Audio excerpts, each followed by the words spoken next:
Dark green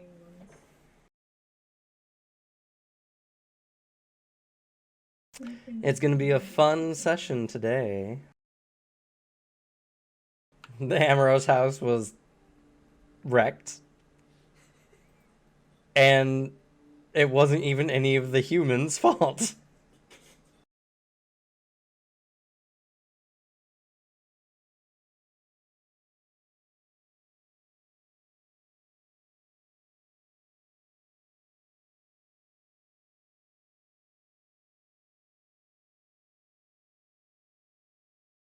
But let's go ahead and do a quick recap. So, Serena, unfortunately, has been forced to leave House Amoros. Why? Pseudo lying, pseudo you're scary because you control light.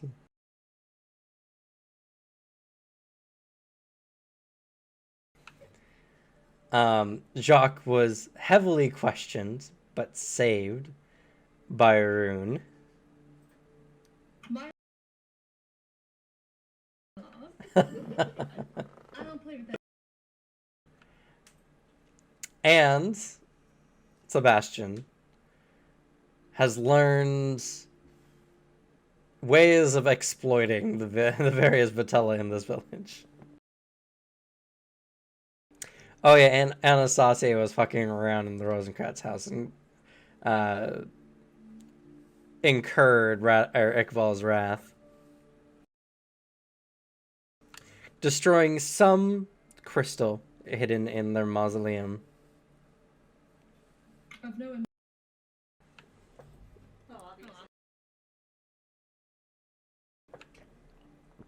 And you guys got to see the true power of Iqbal Rosencratz. Well, some of it anyway.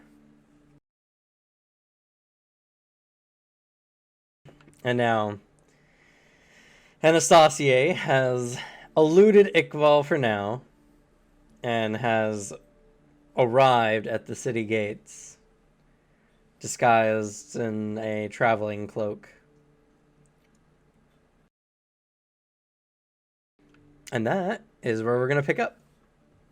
So, you've just arrived at the gate after avoiding Iqbal. It's been about like 5 minutes or so. So, 5-10 minutes.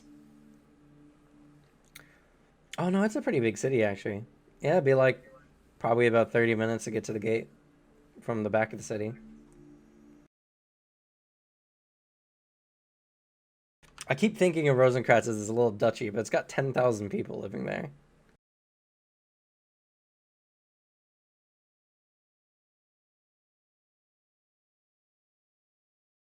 Yeah.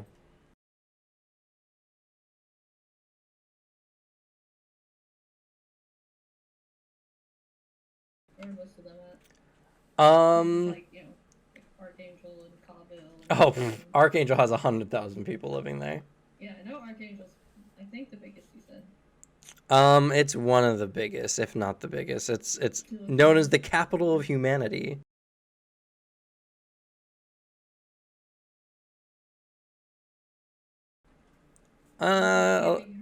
Mostly Christian, but they're Christian anyway. It's very quiet. Yeah, it's really quiet. The stream is really quiet.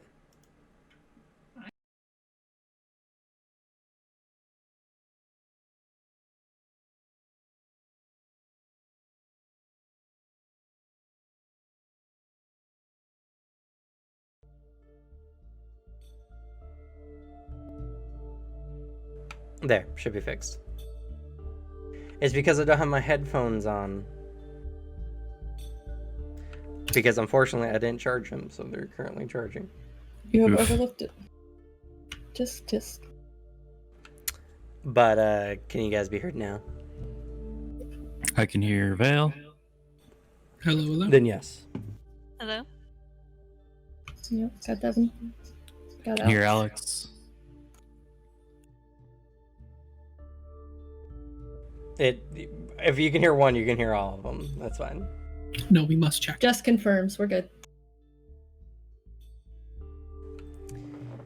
But it's okay. I was doing the intro anyway, so didn't need your guys' audio. We just don't have ambiance. The only thing to like take away from the opening was fuck Rune. I don't need this shitty bitch.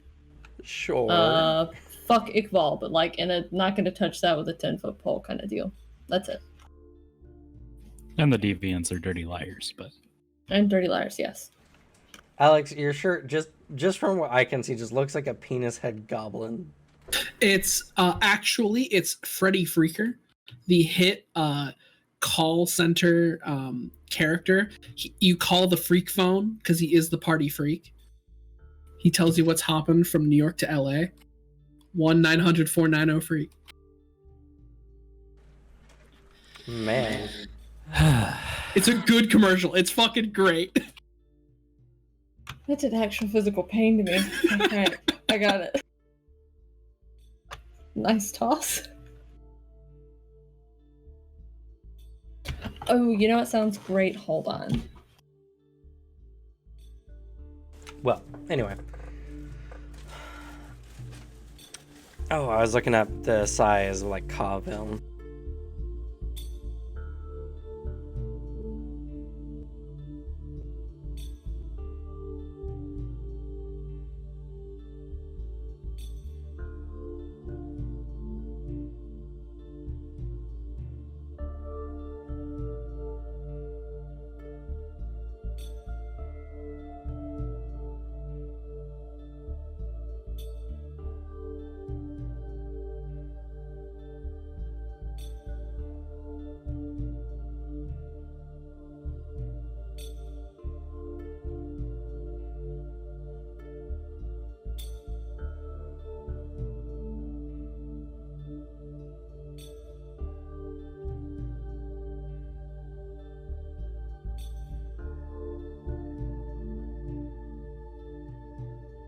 Ripley just having a time over there. She is. She's so charged up from Iqbal's violence. I've been I haven't been like I got back home like 5 minutes before we started the game, so I haven't been around. So now she's a little hyper. There's a kitty. Hi, Dove. There's always been a kitty, though. It's okay, Ripley. I still care. Ice cream sandwich acquired. And cat. She is so cute. She's gotten so big. Yes. Getting bigger and worse all the time. She's now strong enough to jump from the counters to the top of the cabinets where the treat bag is kept. Oh no. Yep. Bad dove. Bad deaf cat.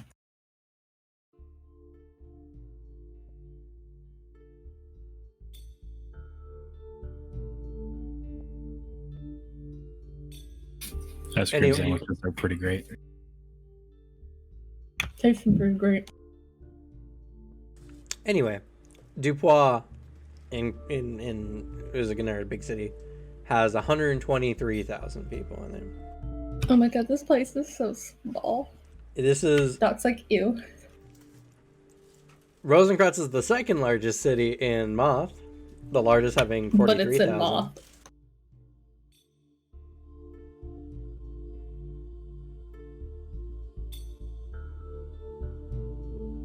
But yeah, like a 10,000 people city is like a small rural town. Like Ellensburg has like 10,000 people in it.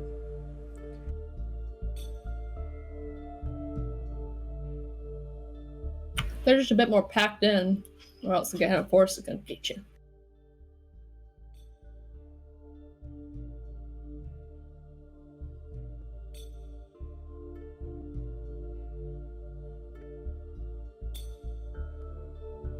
This is now an eating and drinking stream exclusively. Yeah, we can start a nice mukbang stream. Sorry, got food. Anyway. But yeah, so Anastasia, you have arrived at the gate of the city. Took you about like 30 minutes to get around. You don't see Iqbal flying around spearing random civilians, so you feel relatively safe. Still gonna be on guard, though.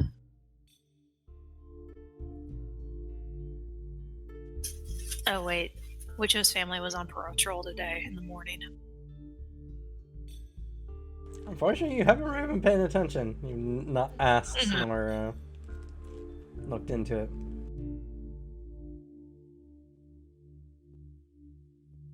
Granted, you're sure that the hoopla happening at the Amaros house probably drew a lot of their attention. Probably.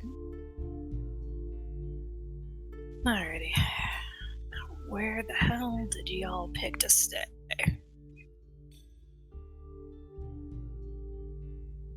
It's obviously not going to be the slums. Jacques is too stuck up to stay there. You're not wrong.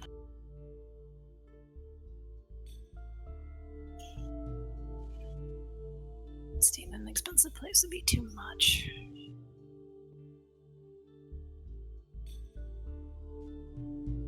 He's gonna head for like the middle class area of the city and start asking around. Since knowing Serena's been compromised, it's gonna be safe for him to seek her out. I'm just gonna give her a general description and see if anyone's seen her recently. Don't really need to roll. The majority of the people you speak to don't really seem to know the individuals that you're talking about. It's a pretty big city, and not only that, but these people specifically work at night, and so are not really seen by most of the day walkers. Yeah, might as well go in hopping then and see if someone knows of them. He's gonna stay in the same area.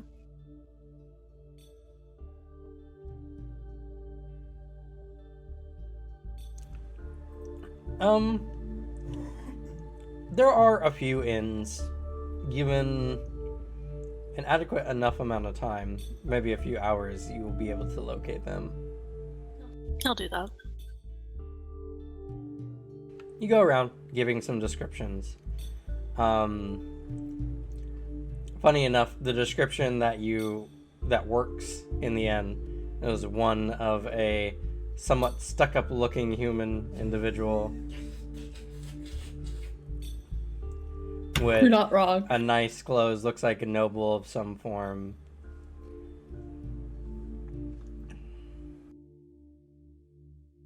Figures. Well, unfortunately, Sebastian just looks like a plain, young adult dude, and Serena If just you looks don't like look a too charming young close. girl. See that he's a psychopath.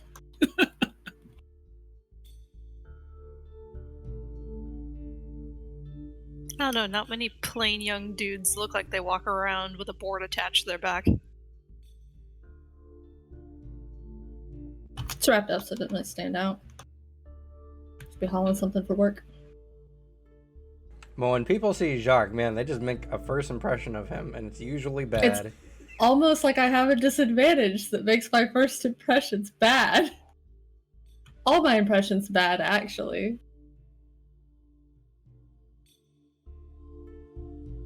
What are you standing on? There's no furniture there. Dove She has found found a way. the secret cat box. She found a missing collision in my room. Yeah. This is how cats get to places you never expect them. You're like, how would you get up there? Yeah. They know the wall hacks.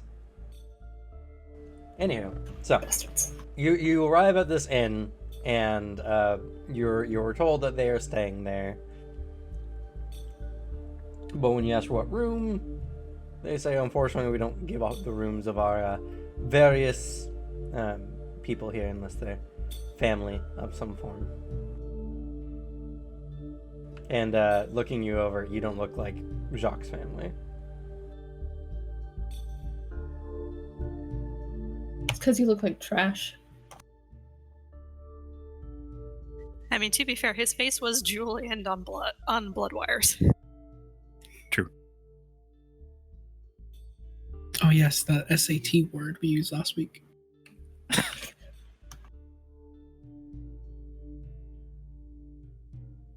What sort of world do you live in? I understand you do not give out. How have you the never power- heard of the word julienne? I like go outside. Yeah?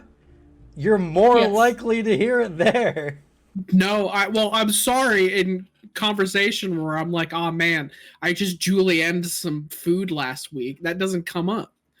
That Because never you're comes up. using it wrong. That's why. Still, it doesn't come up in conversation. Why would someone describe something like, oh man, that got julienned so hard? Yeah, that's not a thing. It's No one, just fries. It's a fry cut. yeah, exactly. It's a particular. There are Never mind. This is the wrong rabbit hole today. It's the cheese and wine conversation again. It is the cheese. Move I've past heard it. of cheese. Well, you take grapes and you add alcohol to it, right? Yeah, pour it in. I swear, I'm going to learn animation just to animate that clip. Ah, it'll be funny. It is very meme worthy. Anyway, so you're not told Jacques' room, but you know what inn he's staying at, and you can assume the others are as well.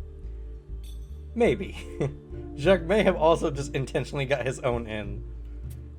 Which would be fair. Sebastian can be incorrigible.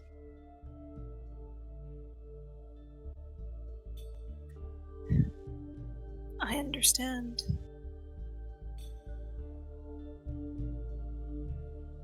Sorry, work has me losing my voice again. What a taskmaster. Quit screaming at him.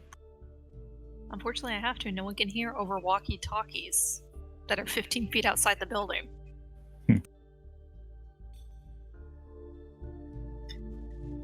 I understand. However, the matter I need to speak with them is most urgent as is related to their family. And I really need to speak with them as it is of the utmost importance. If need be, I will pay you for whatever tax or whatever to just find out where they are. It is dire I get to them right now. Roll of Okay. persuasion.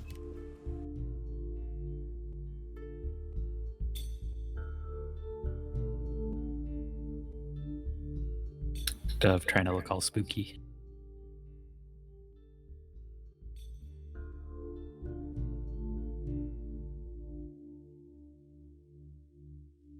That is a 141 persuasion. Nice.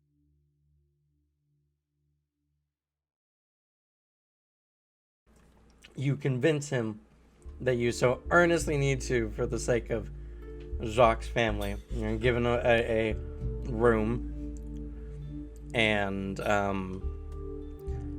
he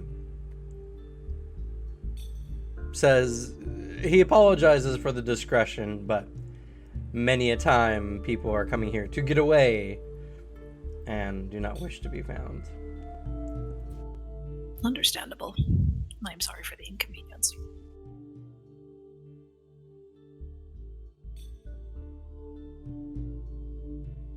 So you know where Jacques' room is. He heads up there. Oh, Jacques is the last person he wants to see right now. Unfortunate. Yep.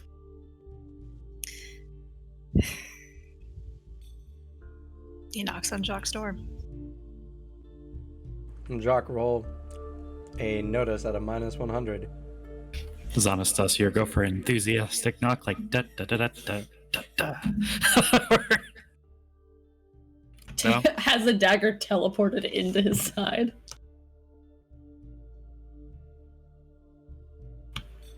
Oh, it must be Arthur back.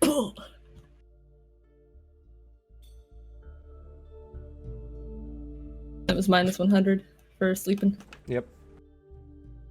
Let's see, have the deep 27. How much? And no, I don't have light sleeper or deep sleeper. 27. 27. Not quite enough.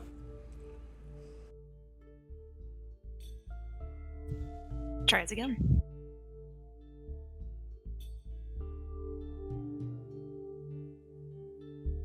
And unfortunately, he doesn't have any key to spend at all. Yep. Go ahead again. Roll Jacques. Minus 100. 20. Last night was very, very stressful for Jacques, and he's sleeping it off right now. Do any What happened? us here? Do any of you have light sleeper? No. Then you wouldn't even hear the knock at someone else's door. Unless Sebastian is somehow bunking with Jacques. We have all separate rooms, right? Keep away from me. Yes. Yeah.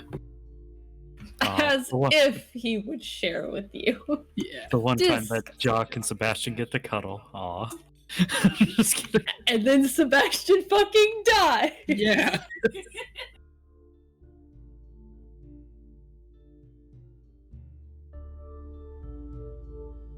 Talk about a brush with death. Oh, look at him. He's melting. Cold toes in the bed. Except they're lethal. Literally. Do you try again? Yes. Or he's gonna This figure one's out how to pick this lock with his nails. This one's a 42. Hey, 40 is exactly what you need. You wake up, though not fully aware of the situation. No, groggy and incredibly fucking irritated.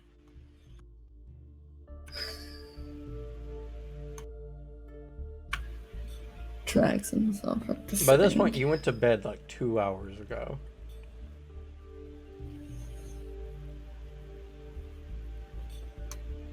Pulls himself up.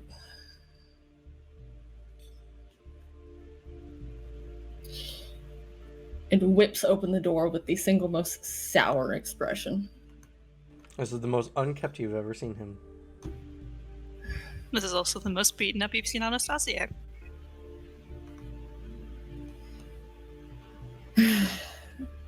What did you manage to do in 2 hours? Well, I found him. But I think this is a conversation not in the hallway. It shouldn't be a conversation right now. As he steps aside and returns to he's got like a desk or something that's in the room. Turns the chair around and sits. Posture returning to something more proper. Flicks a leg over. Still very obviously rumpled from sleep. Mhm. Bit of some dark rings under the eye. Bronson, regale me with your tale. I found where they were keeping him. He's located in the basement of the house.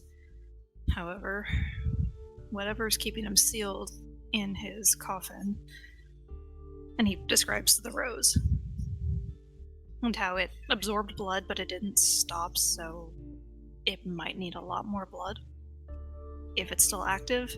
And then he proceeds to mention what he did as far as smashing the gemstone in a hidden area of the crypt, and a pissed off Ickfall damaged the Amorous house.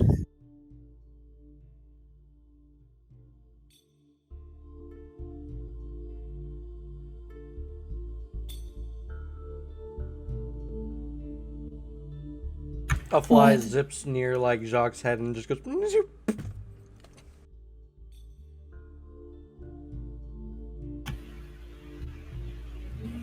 I didn't quite catch the details of the second part of that. I'm sorry. What happened when you were found by Iqbal? He proceeded to chase me, and then proceeded to blow a hole through both the wall and the roof of the Amorous house.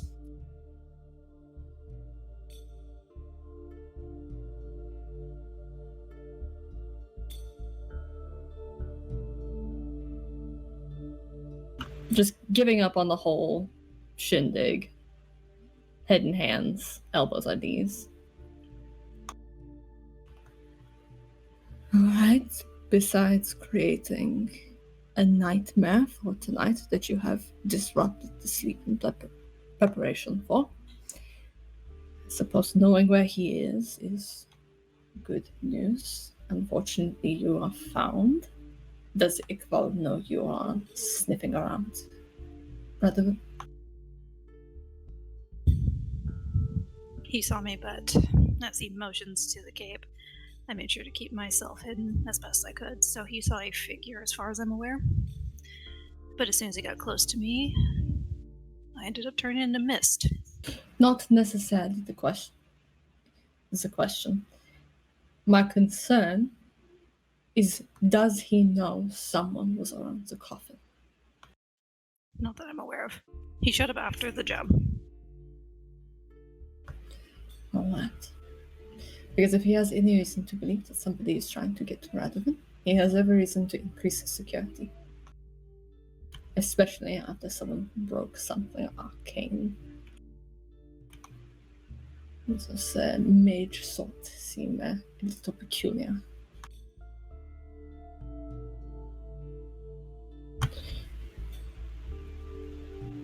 At least he doesn't know it was you.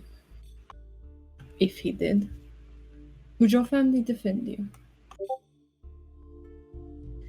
Probably not out of fear of Igvald.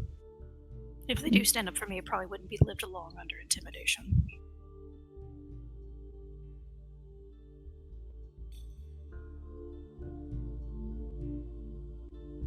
If he is as swift and powerful as you say, we may have a problem. If we cannot sneak Radovan out of the house, we may have to figure out a different means. Otherwise, he'll just follow us and reclaim him. Well, I can get in. Getting him out would be the problem for me. And he As explains I the whole said. mist transformation. You would think you're the one who just woke up. Following tighter along the lines of conversation,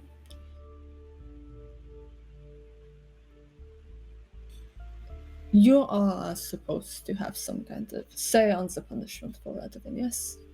Based on your little dinner party. Unfortunately, I do not.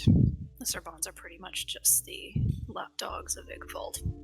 I have no say in his punishment whatsoever. That was Igvald's choice primarily.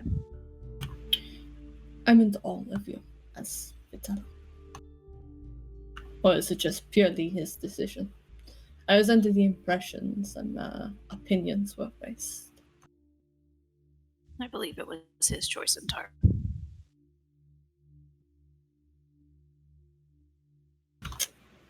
Alright.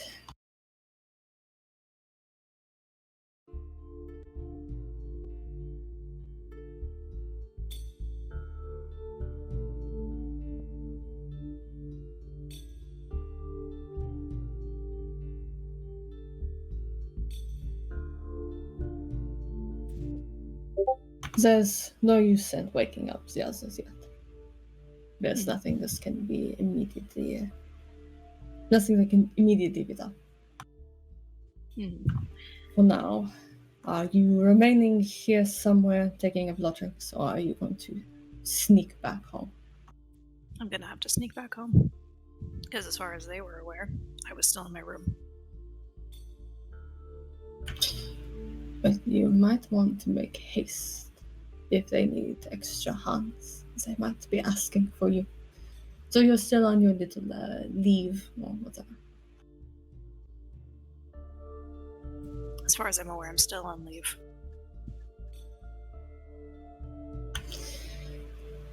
Alright. I'll make sure Sebastian Isaac keeps the earring in ear, or passes it on to one of us. In the event something happens like this again, we cannot afford to be disconnected.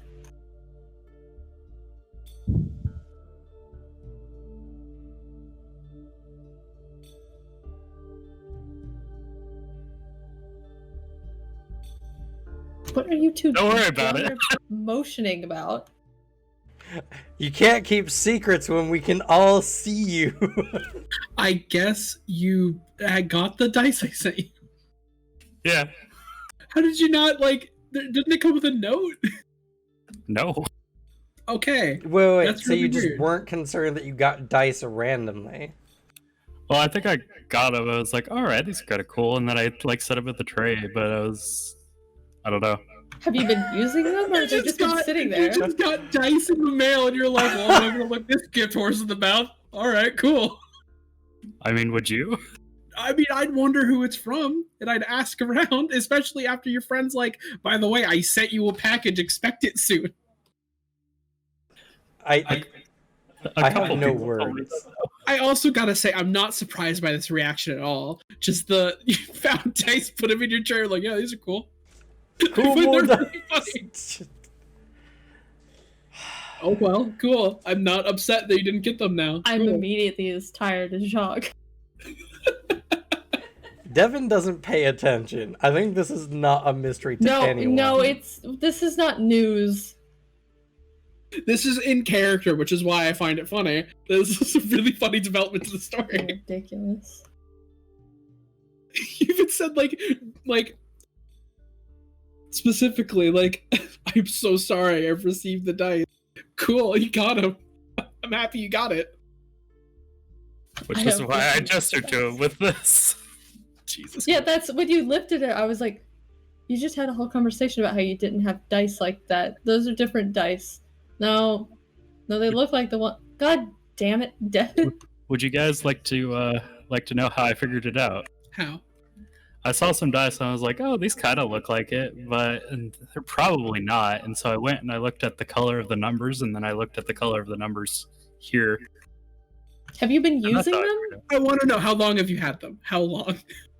out. Probably 3 weeks. Okay, it's not like you didn't get it in January. So it was still fucking late. Yeah, still very late, But but wasn't like in January. That's I wouldn't trust that. I wouldn't trust what he said. It could have been longer. You don't know. oh well. You have the dice now. I'm happy about that. It's Ridiculous. very funny. and it honestly didn't come with a note. That's Otherwise, I would have weird. said thanks. That's really strange. Anyway. We lost 2 viewers to that. Cowards. So, Saba. Is there anything else?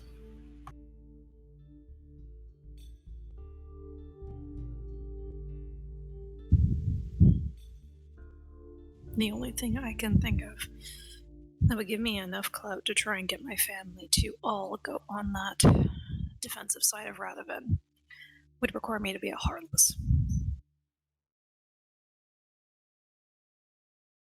He stares at you, slow blinking. Yes, Need I remind you, I also have to snoop through my brother's room. Well, I suppose you don't have to if you would rather ask him. But if he's not someone that you can trust, then yes, we'll facilitate these things.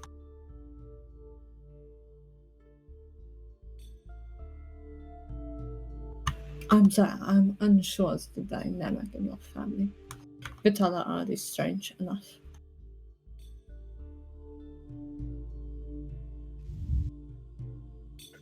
Which, at least, I do mean in the most fascinating of ways. He goes on to kind of explain his family and the family dynamic his parents has.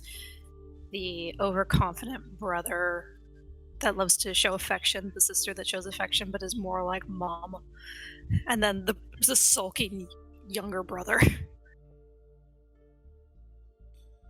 You asked for his backstory. He explains it so you have a better understanding.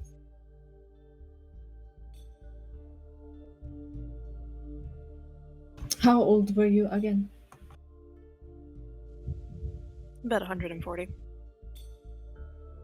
And It's been a couple of for years now, so 140. Vitala, this puts you at what kind of age range comparatively?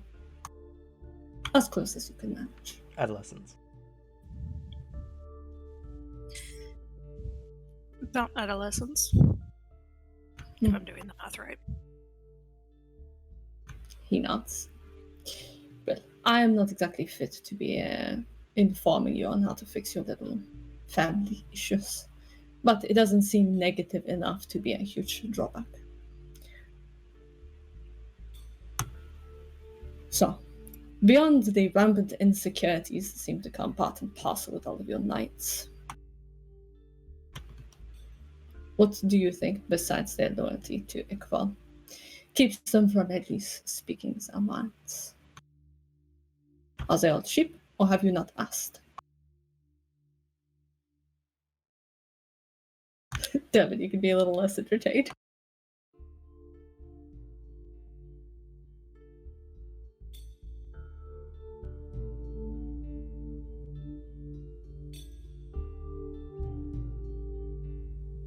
He thinks back a bit. Well, the story I was told growing up was that was my father's decision to side with Ickvald. If there's anyone possibly still holding on to that claim, it would be him out of all of them. I don't know where my uncles stand because they rarely spoke outside of training. Well, one did. The other one just did his job. Mother is not for the whole Serban way of life as far as the whole Heartless ceremony. And the rest of us just fell to the line that our father had placed. And what were you all before Iqbal? From what I understand, we were still knights, or knight-like.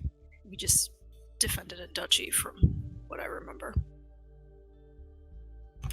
Then I suppose you should figure out whether your family morals are more protecting one or protecting a place and all it entails. Because what Iqbal has planned is dangerous, obviously, to the human population, but so too to the battalion. Samael and the Inquisition both already have contacts and eyes here, in some way, shape, or form. It is impossible to entirely pull back the shroud. Mm-hmm. While some secrecy can be ordained, it is inevitable, if they continue on with this bloody plan of theirs, that they will draw attention at some point. Someone will make a misstep, or someone will realize something's gonna foul.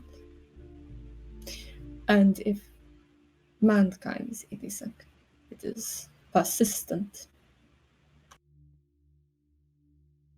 and stubborn to defend themselves, to adapt, to progress,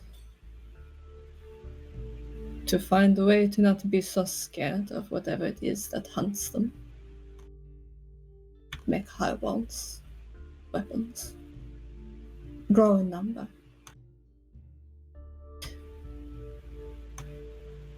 You have been outside of Rosencratz, so you understand at least some of the differences since you are going to sleep. Rosencratz is small. It is only strong because it is in moth, and because of the battalion.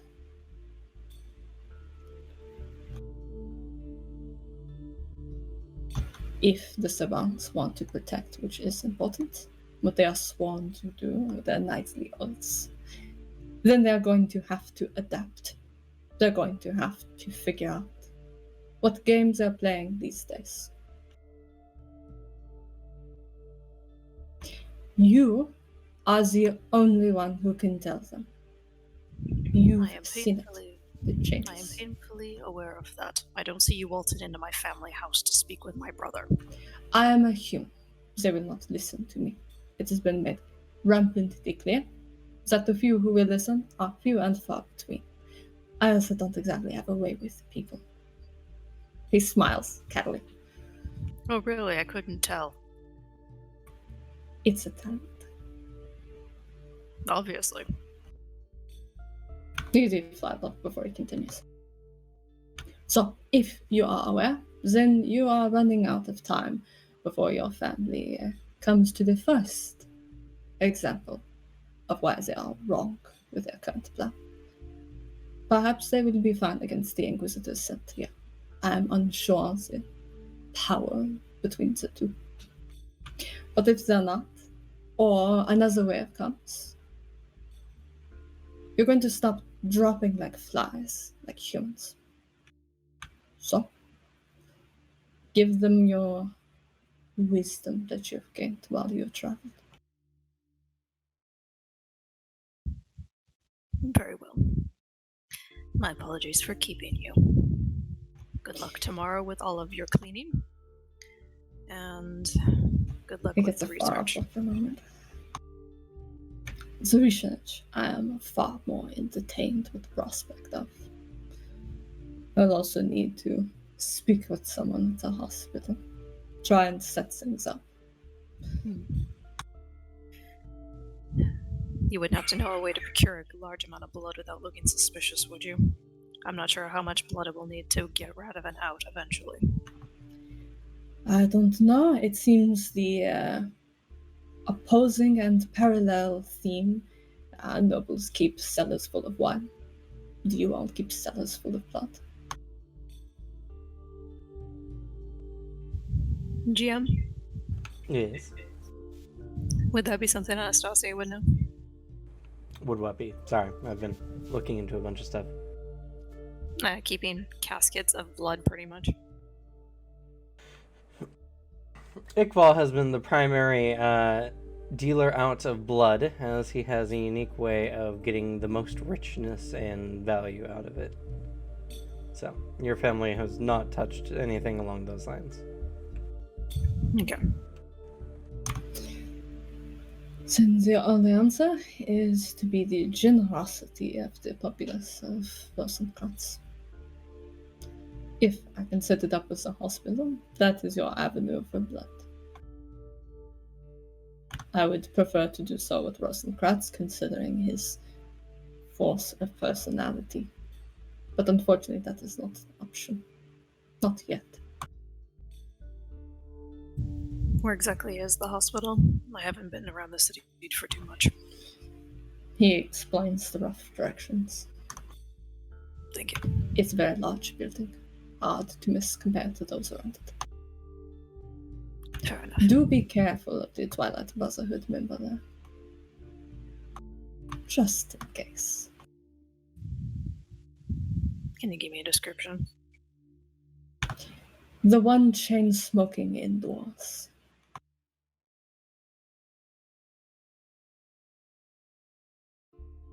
Fair. If you smell tobacco, you have found him.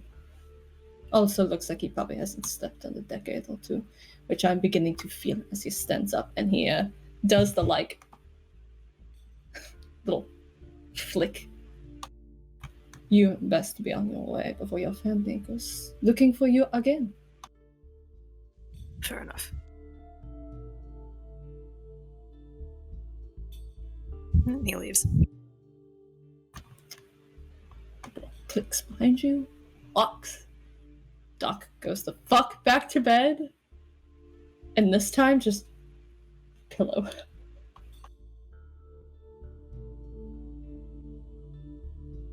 So, unfortunately, at this moment, we're going to have to take a quick 5-minute break as I got to reset the stream. We've been jumping up and down, and there's been lots of skips, lots of freezes. Cursed.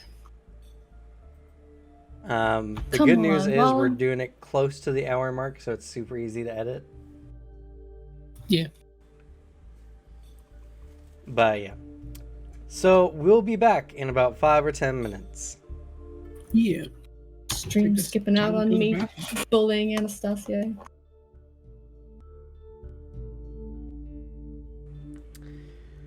But we're back.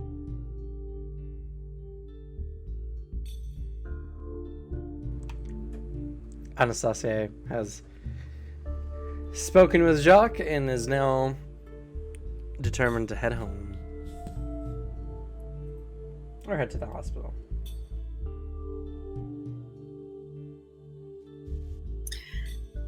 As he's leaving the room and Jacques is about to lock the door, he does mention, make sure one of you is wearing the earring. I was trying to call one of you for a request of information, and you didn't answer. Amazing proof you truly did not listen. I already said I would make sure that Arthur, Sebastian, kept it in ear or gave it to Serena. I hope you got the rest of what we spoke about. And he closes the door and he looks at me.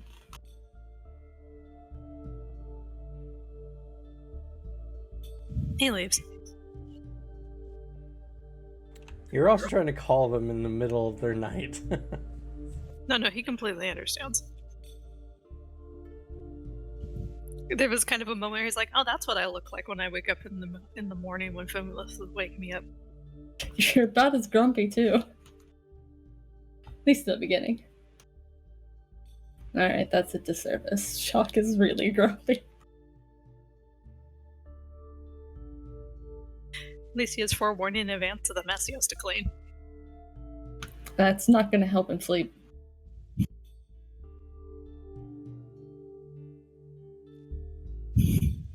Chuck has a nightmare. The beams. The horrible, horrible beams. He's not a fucking carpenter, that's not his problem. The bloodstains, however. Jacques has 3 shirts. Don't wake me. Don't talk to me till I've had my coffee. Don't talk to me. No. Anastasia will actually head home. Okay. So, you head home. As you approach, you don't see anyone about. Do I hear any commotion from the Amoros direction? Not particularly, though the townspeople have definitely gotten interested in whatever happened to one of the mansions.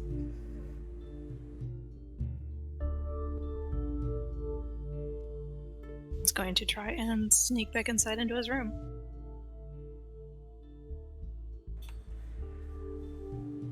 So, you go, and you open your window, and slide into your room quietly. Roll a stealth roll. And I'm still using my shadow for this. Sure thing, sure thing.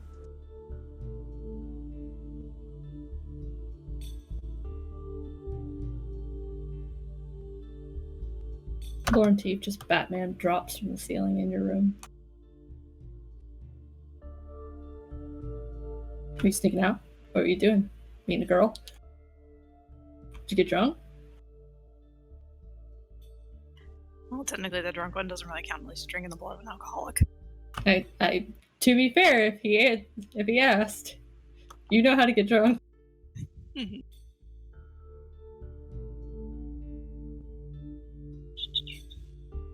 That is a 96.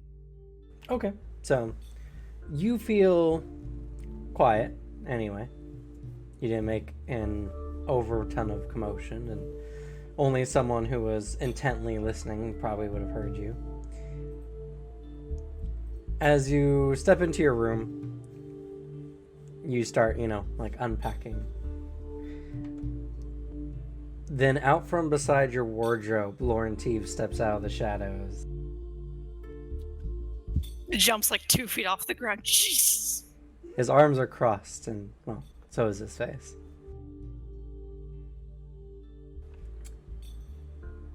Anas.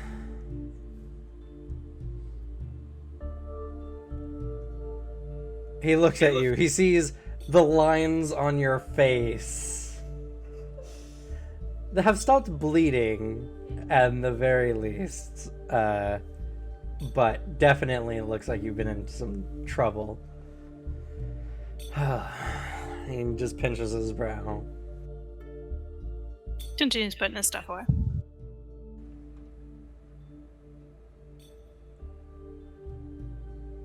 You couldn't have waited at least until the ceremony to start snooping around.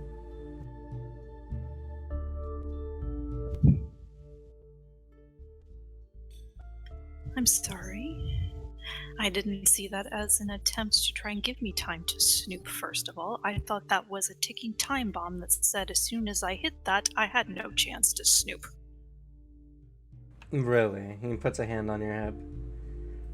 We've spawed I don't know how many times in the past, and no matter how much I roughed you up, you always bounced back so fast.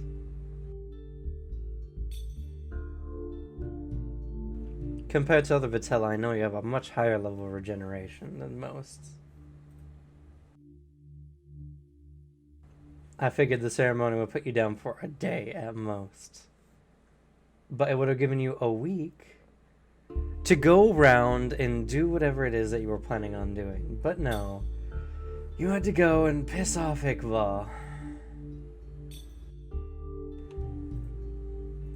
I was just minding my own business, sleeping. You know how much beauty sleep a face like this needs. Not at all. I've never seen you sleep. It's 'cause idiots like you give me too much work. He paces across the room. I was rudely awoken by father, not Uncle Decabal. The sound that the House Amros had been attacked. Was then informed that Lord Iqbal's mansion had been snuck into. And apparently, House Amros was aware that there was a spy in their midst.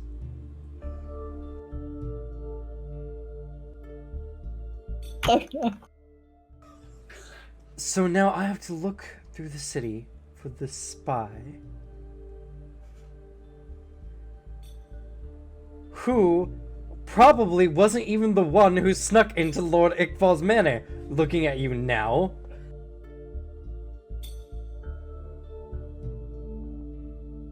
I tripped. Father was asking about you too. But I knew you weren't in your bed, so I decided to cover for you. You're welcome.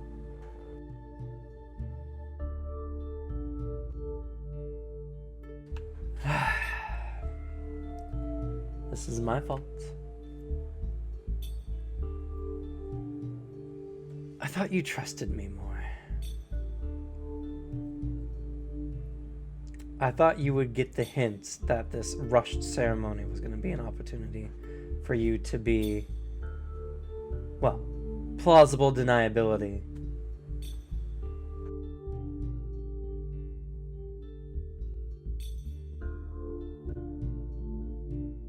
So, leans back and sits like on a nightstand by your bed.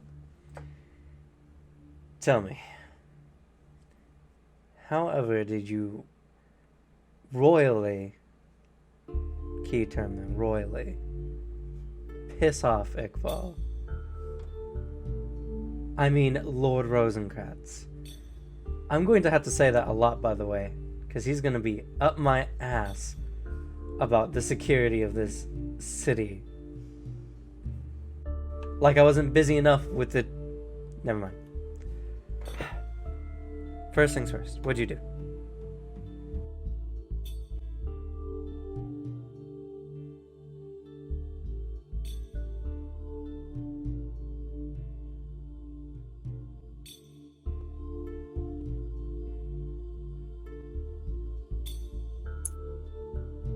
Just some snooping. And that was it. Now's not the time for you to be coy. I can't help you unless you tell me what's going on.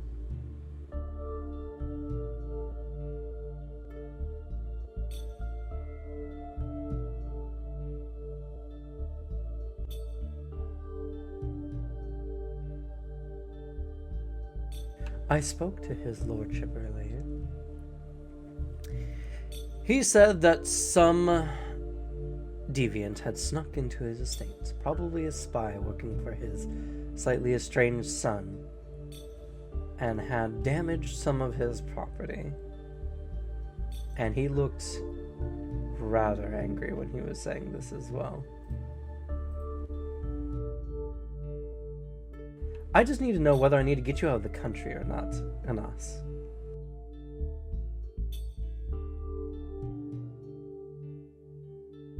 He didn't seem to recognize you.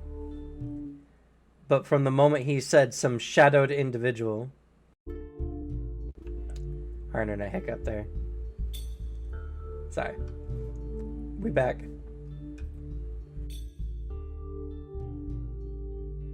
Okay.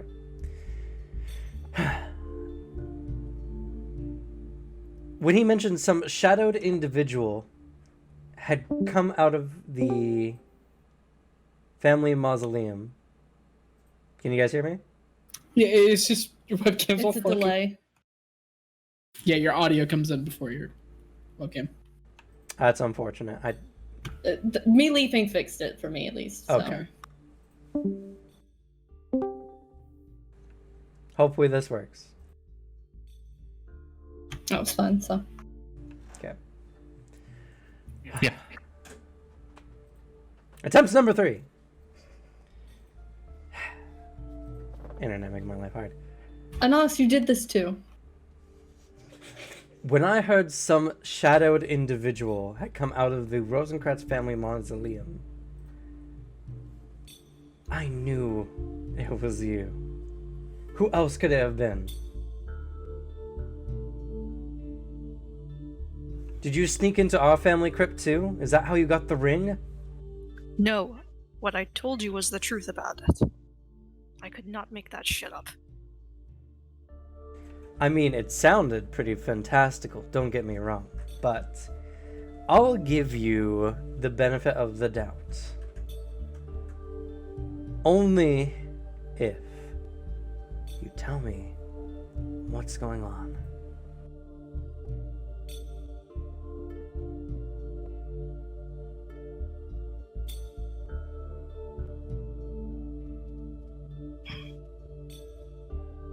How do I know your mentality of me won't change if I tell you the whole truth?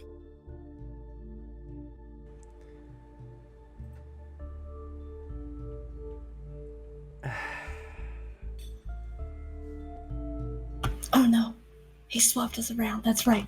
You're on this.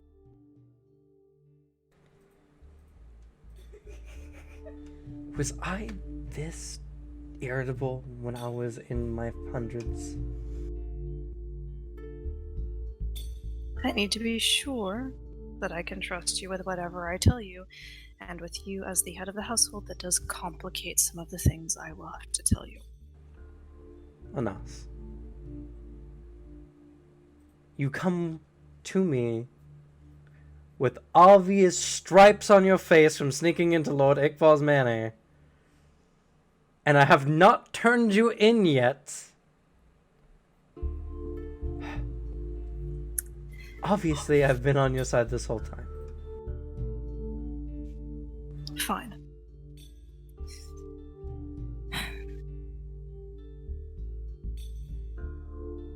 Radovan wanted me to see the opinion of the Sorbonnes with the state of the city to start with, and to see if anyone would be more on his side.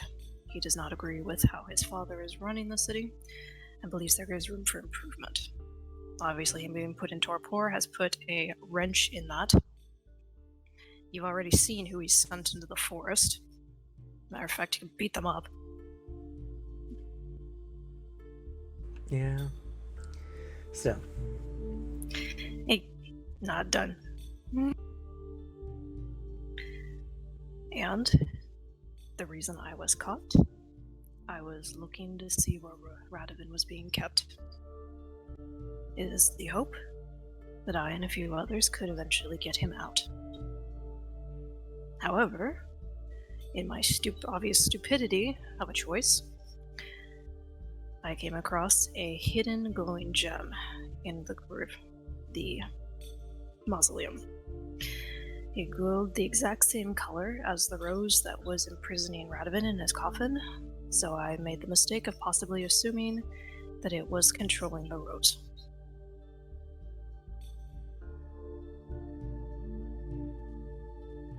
And then, in an attempt to see if that would free him, not realizing what it was, I unfortunately do not know magic that well,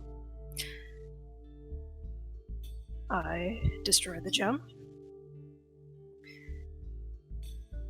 And when I left the mausoleum, Iqbal was already marching in that direction. Iqbal had not been in the area prior to that, as I was aware of.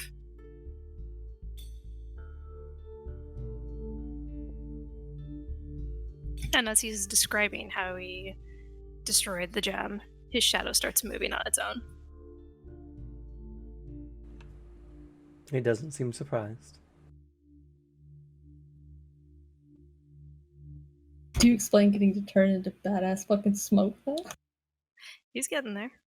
When he saw me, I panicked. I don't know what came over me, but my form shifted. I think I turned into mist or something like that, and I just ran.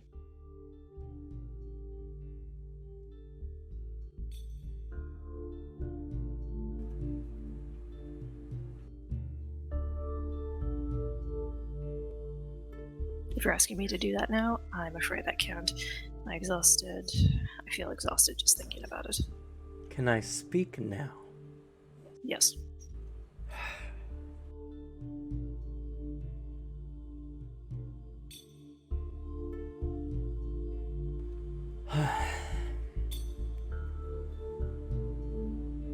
So, if you had freed Radovan, what would you have done?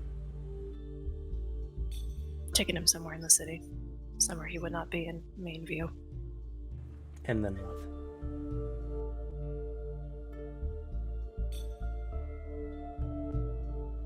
Sought his guidance. I've already seen everyone's opinion on everything in the city. I'm not sure I can sway everyone to suddenly take Radovan's side of this. And I don't see all of y'all just suddenly abandoning Ickfall, nor do I see y'all suddenly defending the city entirely, considering the fact that we'll murder a lot, at least none that voice their opinions.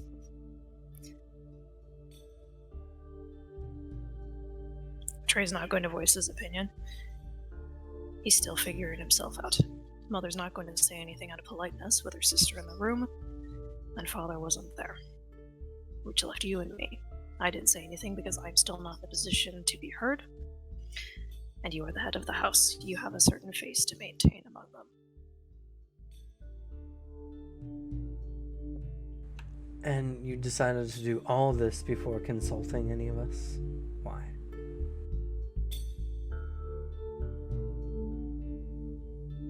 Maybe part of me just didn't want any of you to get in trouble for something I would do.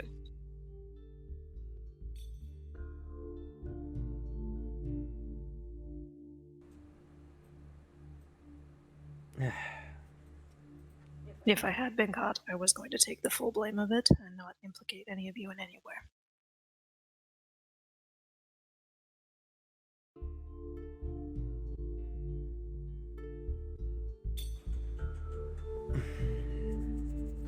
Look.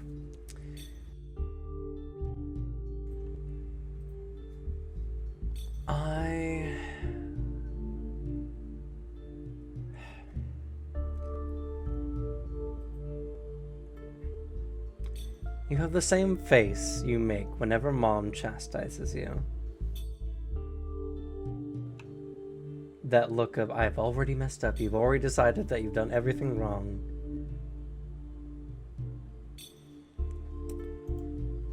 And you're ready to accept your punishment and you don't need to hear any more of it.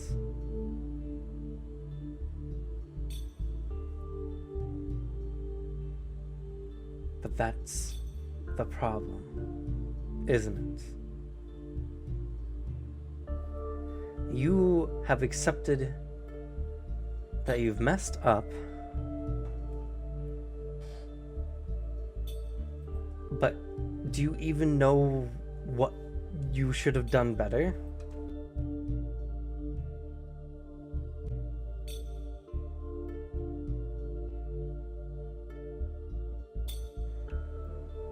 You're so easy to take the blame for things, to blame yourself for why Trey is the way he is, to blame yourself for being willful, to having your own desires.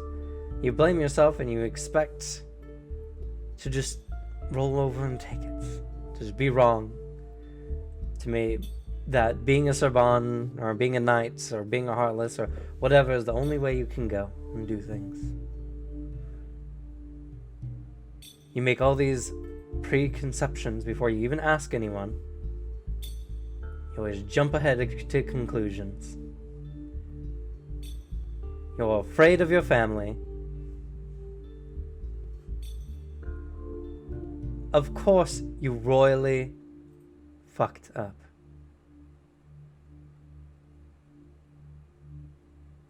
Because you are only willing to be wrong. You're not willing to do what you need to do to be right.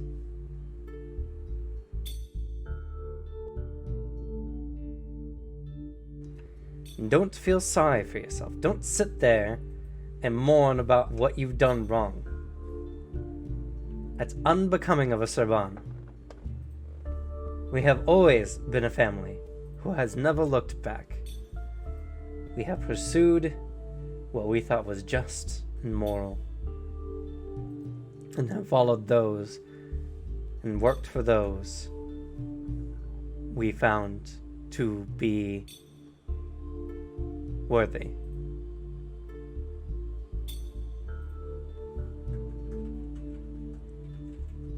But you made assumptions. You distrusted your family. You're afraid to really confront any of them.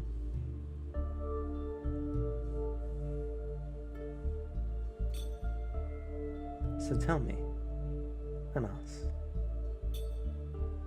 what are you going to do now?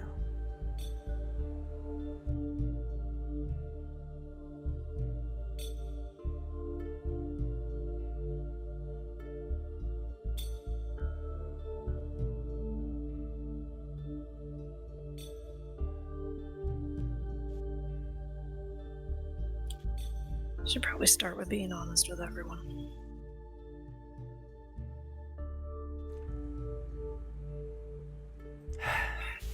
As well as wanting to help rather than make the city better. The city has a lot of potential, and seeing it from the human standpoint, I can see why so many would live here.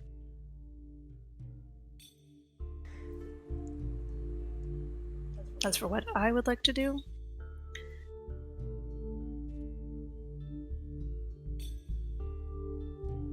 I would like to be a knight, but for me, the whole Heartless ceremony just feels like a chain. I don't get to be a full knight. I get to be at Iqbal's beck and call. I don't get to protect the people.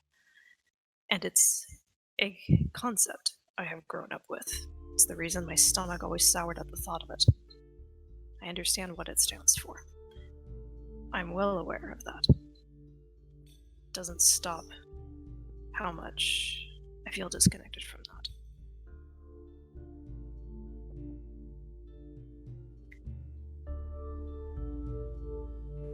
As for what I would like to do, I would like to keep learning and growing, and eventually have a legacy I keep be proud to add to the House Serban.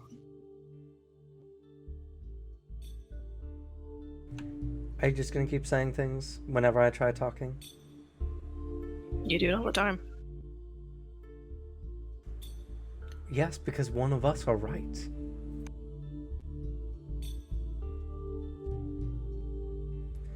You are only giving me answers you think I want to hear. Even if you believe them yourself, you believe that's what I want to hear from you. Which is why every time I open my mouth, you think you need to give another answer because it wasn't the right one.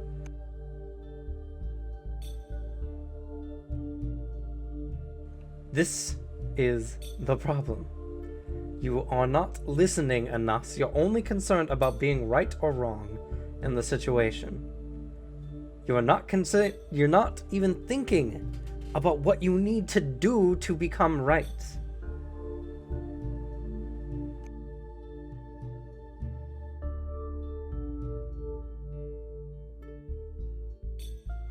So, without any grandiose speech, without any declaration of your destiny or whatever you think answers I want from you, tell me the next thing you are going to do.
Okay.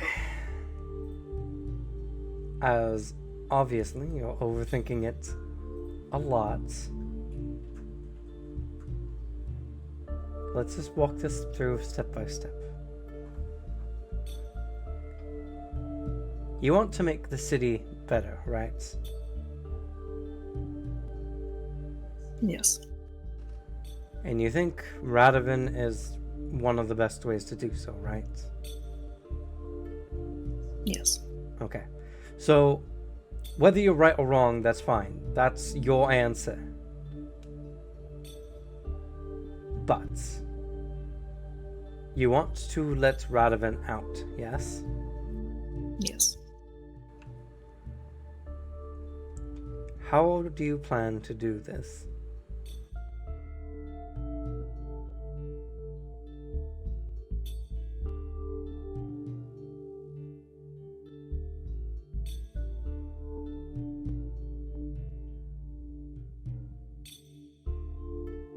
That is the part I'm currently stuck on. I can get in with no problem. Getting him out is going to be the harder part. Brilliant! You know what you need to do then, don't you? What do you need to do? Find a way to get him out of the house. Wrong. Rescue Radovan. Wrong.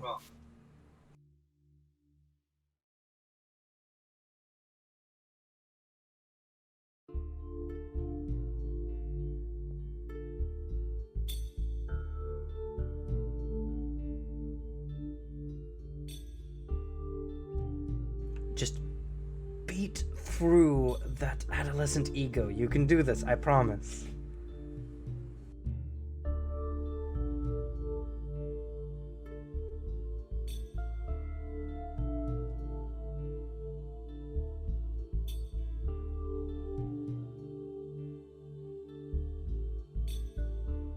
When you do not know something, what do you do? Ask for help. All right. We're getting there. A few steps more on us. So, you can't wake him up due to this ritual thing that you mentioned to me before. You have no idea how to do this. You want to ask for help. Who do you ask for help?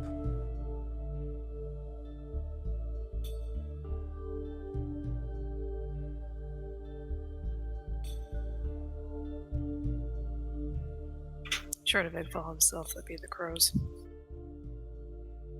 If it's arcane related. Okay. Unless you have some magical knowledge I don't know about.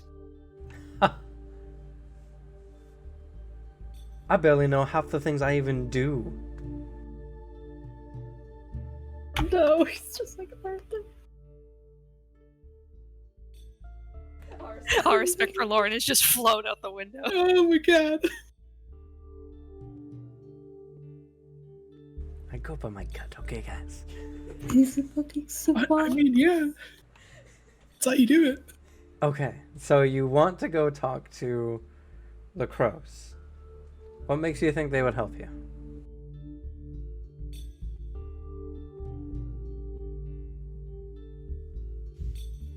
I don't. I only know they have magic abilities, and I doubt Igval's going to open the coffin for me. I And mean, the magic user I knew is currently in the forest. okay. So then, what do you need to do to verify the crows will help you or not?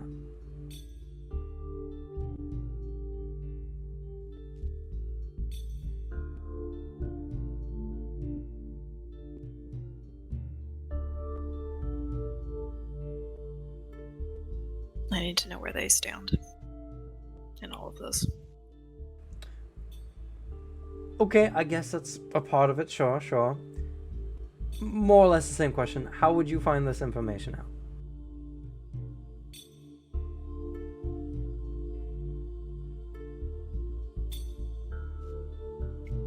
One of them contacted me. I'm willing to bet through magic. What was the name? Amadeus, I believe.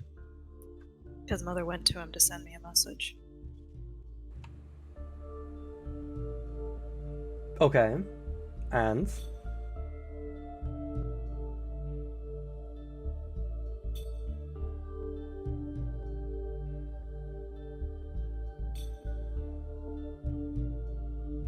Don't roll your eyes at me. I'm trying to help you. In all honesty.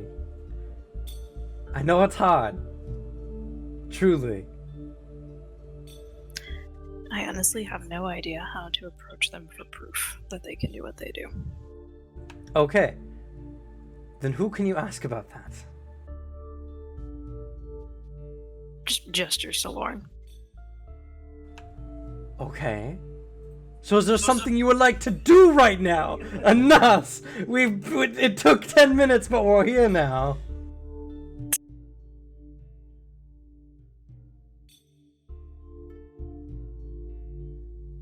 Do the crows use magic? Are they capable of arcane abilities? I would wager yes. Are you Thank really you. gonna make it this painful? Is it so much to just ask me for help? Figured you wouldn't be able to with your hands full right now. It's... Sass. It's this situation, which is why you're in the... I'm going to strangle you. I know it won't do anything, but I'm going to do it. Because it'll make me feel better.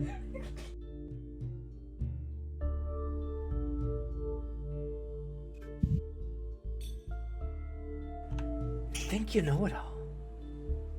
Why are kids always like this? You got a century under your belt and you think you know the world. Careful, you're starting to sound like Uncle Dickabald. Probably because he had to deal with me when I was your age. It's a horrible thing that each generation has to do this.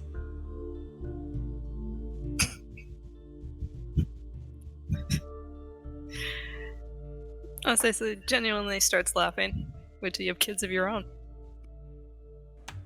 At this rate, you're going to make me sterile.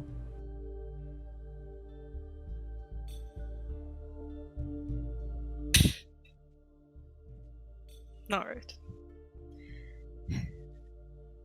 Brother, may I please have some help? Of course! You're my favorite younger brother. Don't tell Trey. I was about to say that.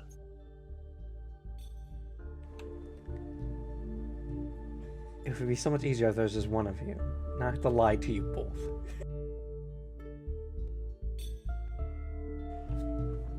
Yes, your older brother, who is near pulling his own hair out, will help you.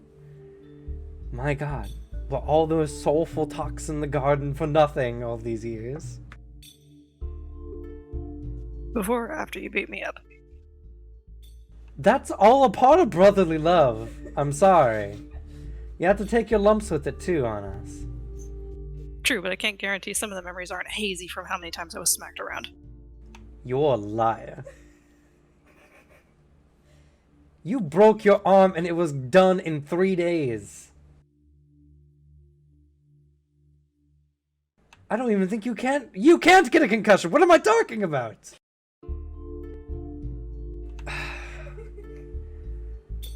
I wasn't wrong about the sterile thing. He's going to check for gray hairs after this. Thank God he's already white. Oh no, but it's like the coarser ones that like act all crazy. Alright. So, yes, younger brother, I will help you. Yes, I'm also really busy because you didn't ask me for help earlier.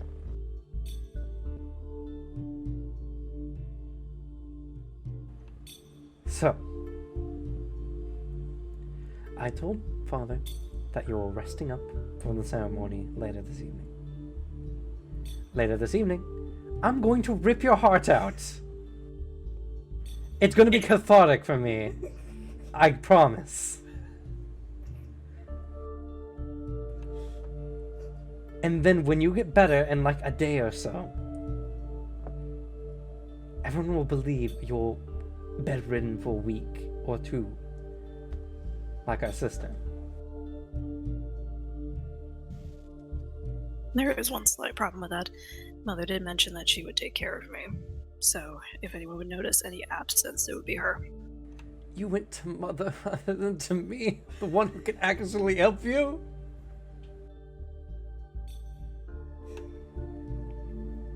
Anas.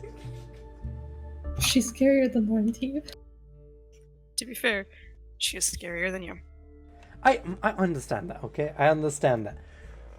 But you tried to circumvent your problem with Mom. You tried to stick Mom on me. How rude! I can't believe you didn't believe in me this whole time. Every time I said I was on your side. When you told me you were unsure about being a knight, and then I suddenly out of nowhere said we were going to put you through the ceremony, you didn't think that was a little odd? I'm not gonna lie, my mind went for the worst option. Was that you wouldn't give me a chance. I was wrong. I will admit I was wrong. I just apologize that was where my mind went first. We have to work on that thing where you cut out on me, right when I'm about to say something. If one inhales deeply, they probably are going to speak to you. Anas. Okay, so. Hillion's onto your bed now.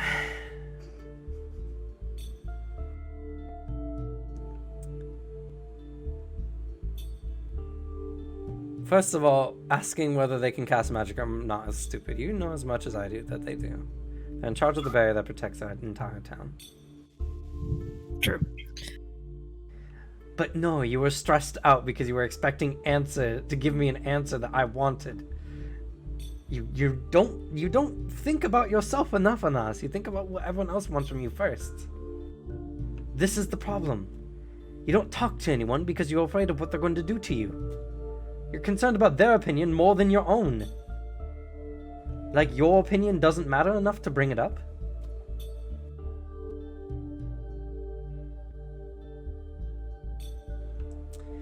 Sorry, but you needed a talking to. And as long as this heartless thing is in the air, Mom is just gonna coddle you. And Dad has always been terrible at listening.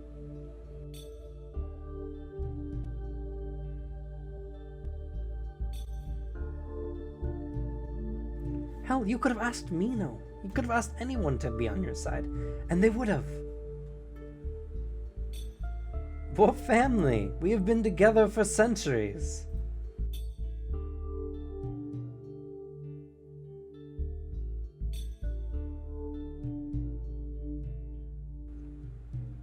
It is the way of our people.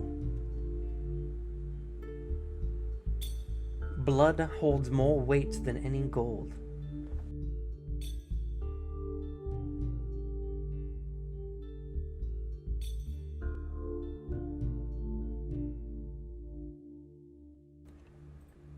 Or as, Uncle Harlam says, you can't eat gold.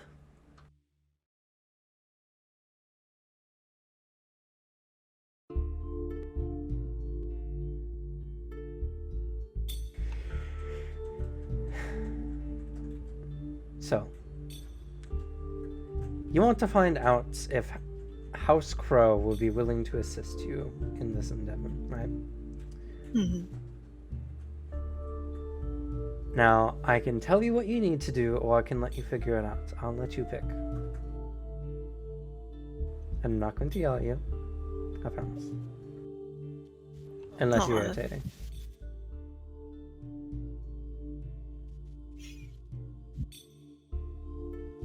May as well give me instructions on what to do. I struggle to get to the point of where I asked you for help. And now you're feeling sorry for yourself. Blaming yourself for what has happened and relenting that you were wrong.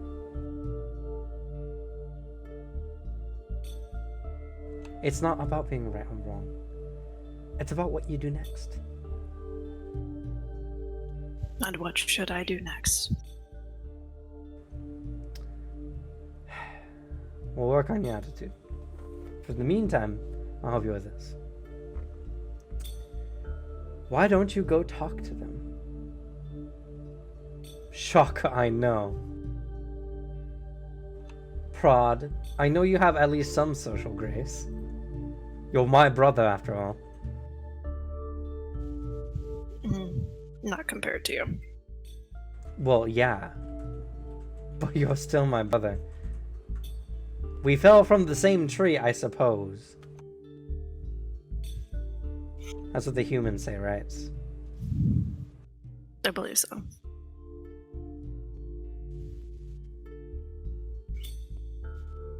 Still, doesn't compare to you.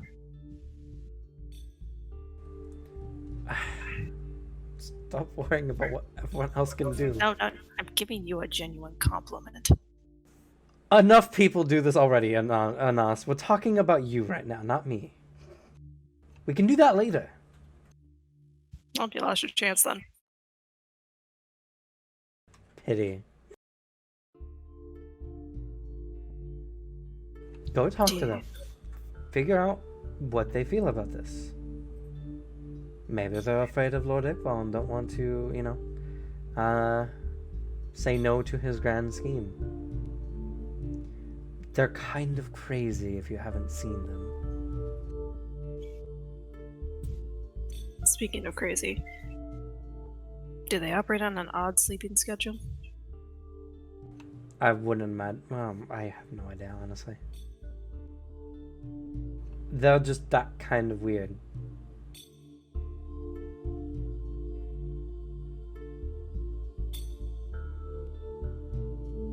Fair enough.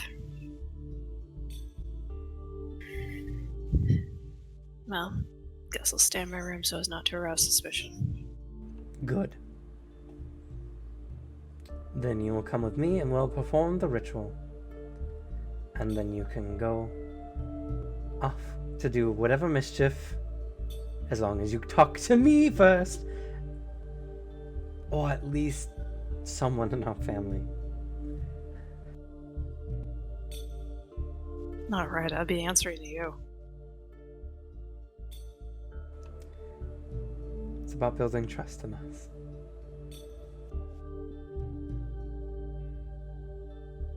Alright.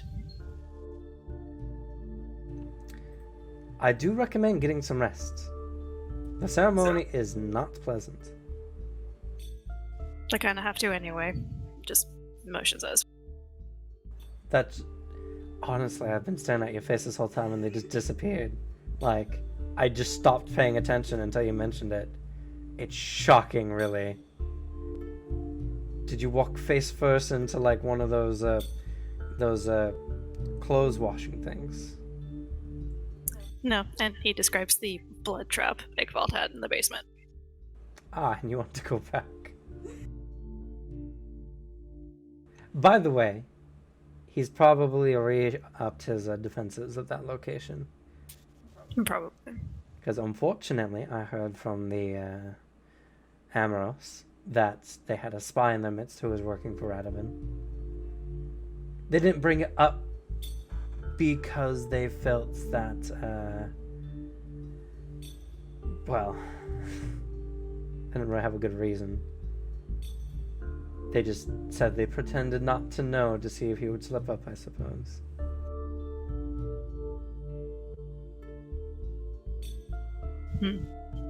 Oh, Iqbal was still incredibly annoyed with them, though. Well, they didn't bring it up first, as soon as it had come up. Granted, until last night, we did know that Lord Radovan had been subdued, so he lit it off. Oh, right. You should let your friend know that he probably shouldn't go back to work. I would, if he wasn't asleep.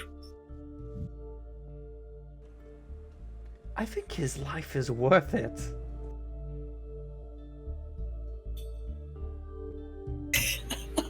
is it?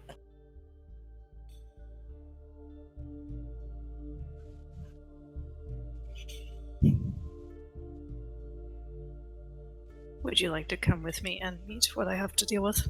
No, I'm very, very busy because there has been an infiltration at Lord Iqbal's manor. Hey, I asked if you were interested, at least I offered. Okay, you know what? Fair enough, fair enough. This is something we're working on. Common sense will come later.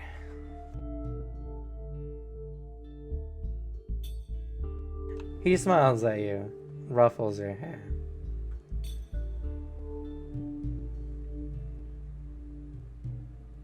I will... Alright. You stay put and don't cause trouble. I will write a missive and send it to your friend. Where are they? He tells them. Alright. Rests.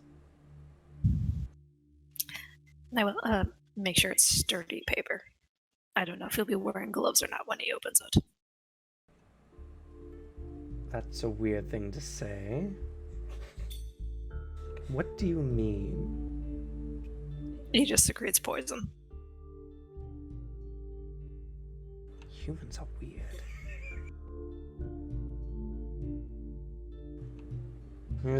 He just looks like slightly perplexed as he just turns and leaves the room. Takes his brother's advice, goes to bed.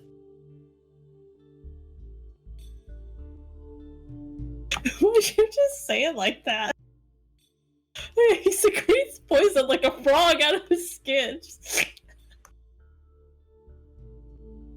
Admittedly, everything he hears about Vitali, he has about the same reaction. Faintly grossed out, but also slightly fascinated. It's just, the fuck? So time passes until you guys wake up. I love Laurenti. Jacques, So, He's such a character.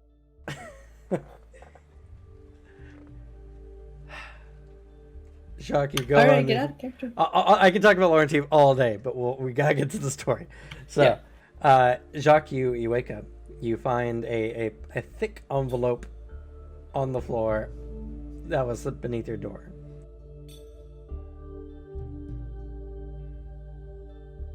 You open it up, and there's another envelope inside. Is he wearing gloves? The envelope inside says, "In case the first one melts." The third one says, "Just in case." And within that one, you find the letter.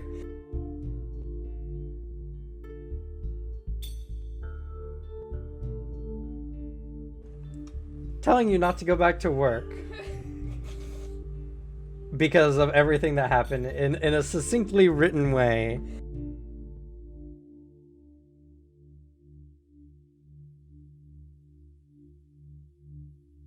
Slams the envelopes down on the desk afterwards and just leaves a hand on him for a while.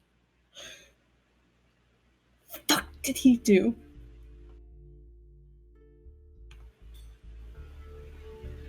He actually gets up, whips open the door, goes down a few doors to whoever's Bastion's door is, and you get a sharp rap on the back, on the door. the door opens. Sebastian's still like just sitting on his bed like he was waking up, getting ready. Yang. Now It floats over to you. takes it, puts it on. What did you do? Sassy just flies out of bed. He goes and knocks on the Serena's door. Begins to make his way to his room. I'm sorry, what? Did you tell someone? About you specifically? No. I took your advice and trusted my family. Yes, yes. Well, if it wasn't you, then we have a concern, because I have 3-tiered envelope with a letter on cardstock waiting under my door. Oh, that's what he chose to do. So, did... Well, I hope I don't end up gratuitously murdered because you've decided to pass along the information, but given the contents of the letter, I would assume it's the opposite. It's to keep you safe. Because the Amoros have revealed that there is a spy that was working for Radovan in the Amoros house. Oh, which one? There's so many. He didn't say which one. However, he did say to not have you go back to work, and he offered to send you a letter. Did you get any specifics? It doesn't include Sebastian, no? I didn't. All I heard was that there was a spy. Well, they know I'm one. They suspect that Serena is one, but I'm more concerned about her nightlife abilities. Speaking of the count, somewhere here at the door. What's wrong, Jack? Well, you all went here for this morning, I saw. Sebastian, float a little faster. At this point, he is getting to the door. So, we have some fun updates. Anastasia Soba knocked on my door this morning and informed me that he had broken into the manor, discovered where Radovan was kept, and that he is sealed by some type of bloody rose magic.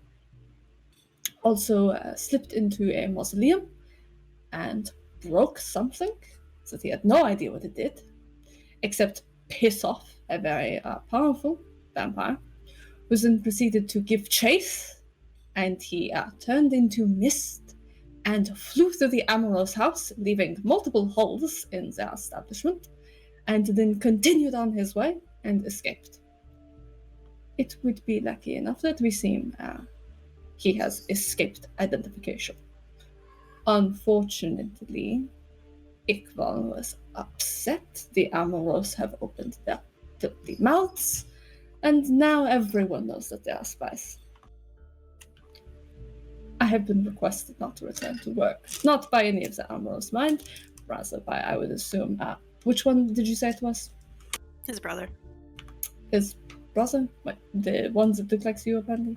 The older one. The older one. That means absolutely nothing. You all live fucking ever. The head of the Sorbonne household, his older brother, Lauren Tuve. He mockingly says what you say. But he did find Radovan, right? Yes, unfortunately, this also means that Iqbal knows that somebody is trying to free Radovan.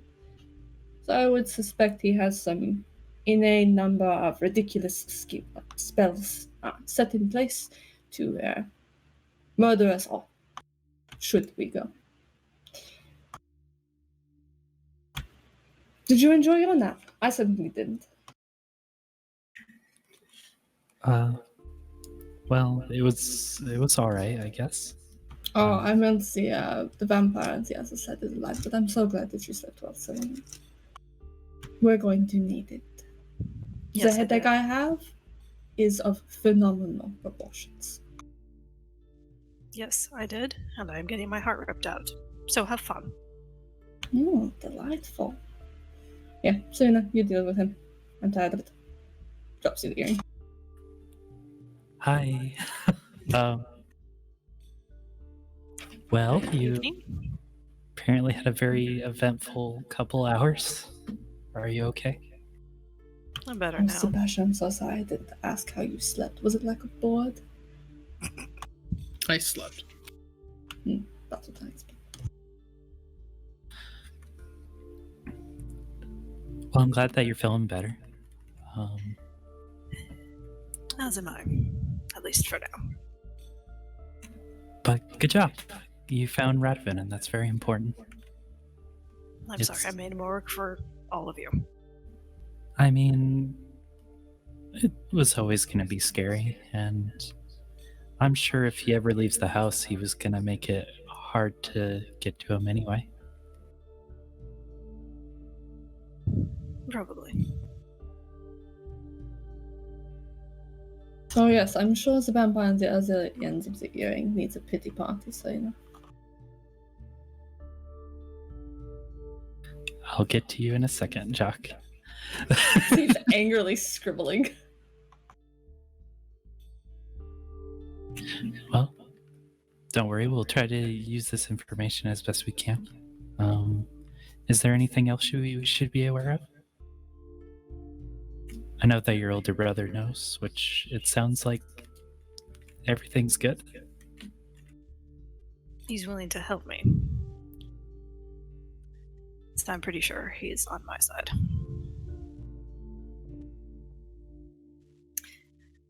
As for anything else, unless you know of anyone that might know what I broke, I do not. Could you give a description of it? He goes on to describe it. Serena probably has no fucking idea, right? Of the rose? Or the crystal? No, the crystal. What's your magic appraisal? I mean, I have a cult. Unfortunately, without magic appraisal, you have no idea about magical qualities whatsoever. Shoot. It'd be a lot easier if Ishtar was here. But Was he an archmage? true. I don't If we know find- why, but I just imagine Jacques just going cross-eyed at that moment. Just, oh, the archmage, just eyes just centered in. I don't know why that image came to mind, but it was just super funny. If we can find a way to get into contact with them, though, I might be able to ask. As far we could ask Constantine. Who's Constantine? It's not his name, but That's not his name. Who's Constantine? Memphis! that's it. Memphis, that's what it was. I'm sorry, you guys compared to John Constantine all That's the who time. he is, like, outright, so. Oh, we could talk to Memphis. Maybe he would know. He's familiar with magic at least. He's familiar with demons. Maybe they know. Maybe demons deal with blood crystals. And black lungs. Who is Memphis? His entire body must be a cesspit at this point. He's a interesting. An inquisitor fanatic who has fallen to darker paths, from what I understand. As with most of the Twilight Brotherhood. Yeah. From what we understand of the Twilight Brotherhood, they're the ones that use things that most Inquisitors shun. Namely, magic. That's what we see mostly, yeah. This is a shot in the dark. This wouldn't happen to be someone that smokes a lot and hangs out in a hospital, would they? That's the one. Have you met him? No, I was told not to go near him. Well, Sounds I like a mean- device to be from the desk. we left on okay terms with him, so maybe we could ask him. If you can find out, I would be appreciative.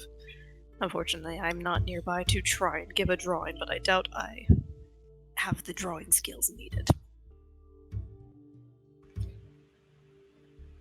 Dot size and art skill. He's a savage child. Because there's been sketches in your notes before, hasn't Yes. Yeah, no, he's got like anatomical sketches. They're not perfect by any means, but like it's more than doable for his own notation. there? If Anastasia was able to describe the crystal, would you be able to recreate it with the drawings? I can try. It might help us get some information. Of course. Might as well. Oh, that means Sebastian's going to the manor by himself. As well with that, was there any indication that I was found out? Was I had asked and gained none. You seem to be fine, at least that's it mentioned. Then I will assume that I'm still in the clear. I've done nothing to give away my cover. Your only problem is that you entered with us, I think. Well, I managed to talk off knowing you as well. Plus, you're all personable and such. I don't think there's many people, whether they were hired with you or not, who wouldn't be at least amenable to speaking to you. Don't take that as a compliment. I always do, she says with a light He smile. looks mildly disgusted. Okay, so that's one thing we could do. We could go talk to Memphis. He's the only other one with magic that I know. Oh, there's Geb, Unless but Geb is I in don't know where town. he is right now. It does not sound like he stays here for very long. But you can always ask Memphis. Another member of the Twilight Brotherhood. Yes, he's a very nice man. He's bizarre, much like everything else in this godforsaken principality. No, I never did ask. How did you meet Radovan? We were actually introduced to him by Geb. So Geb's a friend of his. Yeah, it seemed like they were really good friends, though Geb is a little bit of a hard one, but he's a big softy on the inside, I can tell. He plays hard to get, looks at the back of Doc's head. So it's completely. Looks at Sebastian and Jock. I don't know about Sebastian. We're still in the real early stages of that. That's fair. But he's a very sweet man, and Radovan seemed to know that very well. Well, if you have any way of contacting him, sure he'd be wanting to help out Radovan if he's a friend of his. It's true. I have added Memphis's notes to the note thing on Roll20. So no one will call him Constantine again? Correct. Also, you guys are free to edit this for the sake of others. Never. Suffer. My notes. My meticulously kept notes. The only other ones I could think of is maybe the crows. We heard they're a little bit into the occult. I'm about to check out the crows once I'm better. So, Did you get hurt? my face got cut up quite a bit. Jacques can describe what happened. It's like somebody went to his face with a piano wire. Jock, and you didn't help him? He's a freak of nature. He'll heal soon enough. Jock. What would stitches do? They're essentially Jock. blood pudding on legs. He just gestures a hand over his shoulder. By the way, what is Anastasia's regeneration? It is an 8 in total when fully fed. When not fed. When not fed, it's a 4. That's still pretty good. Juliet. I would say his face was Juliet's cut. Ah, That's the word. If that is their condition, then they would need medical attention. However, Anastasia is, well, a Vitala. Being Julien sounds very painful. Because I know what that is. Yes, Sebastian, who is a fucking child experiment soldier and has lived Alex in the couldn't even Golgarian keep up the wilds. facade. Stupid bitch. But Serena just kind of looks at both of you. She's like, he's still a person, guys. If he's hurt, we should still try to help him when we can. Apologies. The only way to help a Vitala when they're injured is blood for them to regenerate. Would you like me to offer it next time? Because I assure you it will go poorly for everyone involved. I have no medical training. And last I heard, your light abilities, which are phenomenal at helping out, yes, are antithetical to them on a very painful level. Well, yeah, but my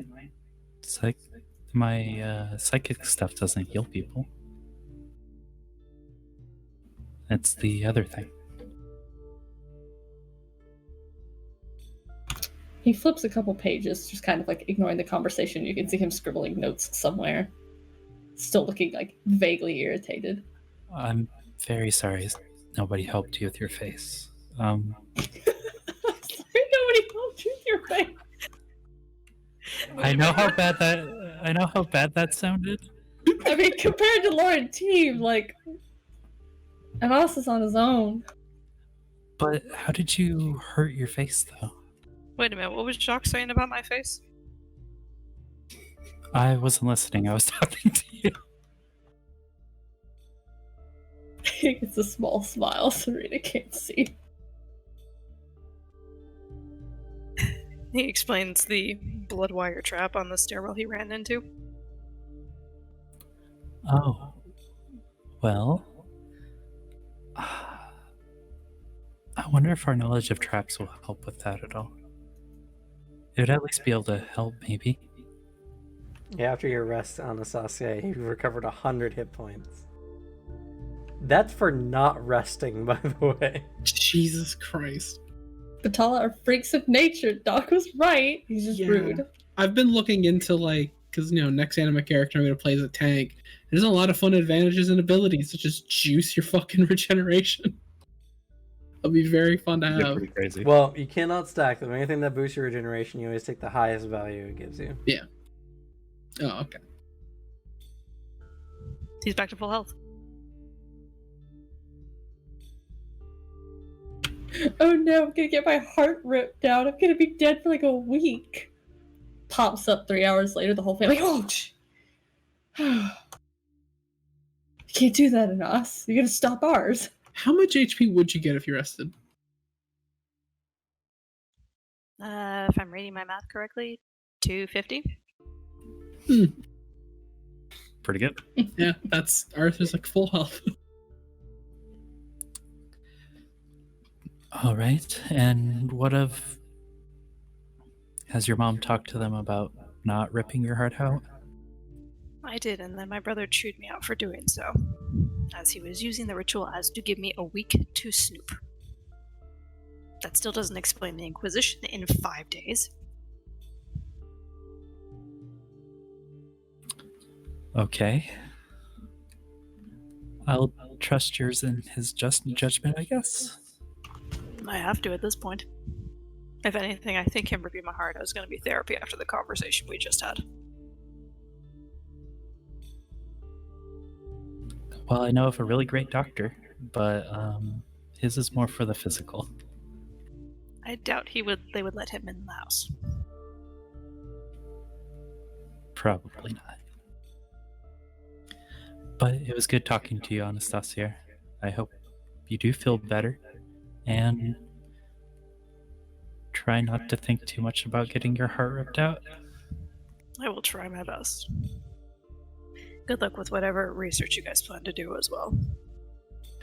Oh, before I forget, Sebastian, did you want to say anything? No. He says he hopes you're doing well. I did not say that. Man, he must really be sick. He never says that.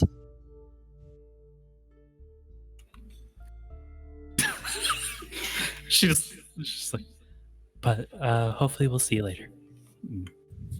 For reference, just in case, which of you is going to have the earring? Well, which one of us wants to have the earring, I suppose? If you are going to be speaking to someone else, specifically getting information from Anastasia, it'd be beneficial for you to have it. Of course. I guess it'll be me. Okay. He seems to have a weak spine. Probably be better not to be left with me. Scribble, scribble. Jacques hopes you're doing well too. No, you can believe he said that. He just said it as sarcastically as possible. It's okay. His comment in his head is pretty much for Jacques is, at least I can actually hug my family members without worrying about disintegrating them. Oh, Rough. please say that to Jacques' face. Oh, God. Jesus. I'm sensitive about that, Aubrey. It's a very catty day, it seems. Yeah. Doc's But, just in a rare fucking mood. Serena says final pleasantries and let you go. Well, a lot has happened since we've gone to sleep, I guess. Sebastian, it looks like you'll be going in alone. Are you gonna be okay? Yes. I've done nothing to give away my position. And I plan to use today to speak to Lily and see if I can convince her to join our side. And I believe, at least with Iqbal Rosencratz attacking their house, this may prove to be extra leverage. People get all sentimental when faced with things. Perhaps take her on a walk away from the distraught house. Ground her in the city that she would be helping. Yeah, that's a good idea.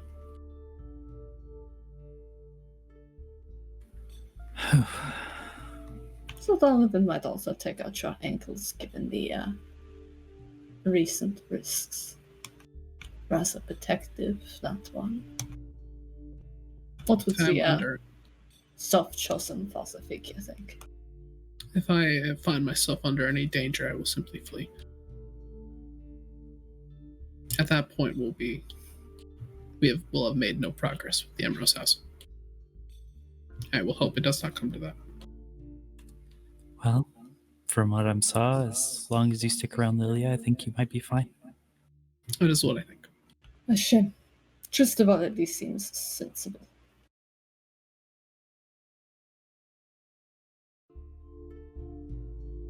Though, if from what it seems from the information you gained, if Lilia is the next heir, that at least is very valuable in. I guess the next question is, what should me and Jock do? Well, besides go to talk to Memphis, of course. And I think you had business at the hospital as well. Yes. It will require a bit of time. And we shouldn't go planning too far ahead.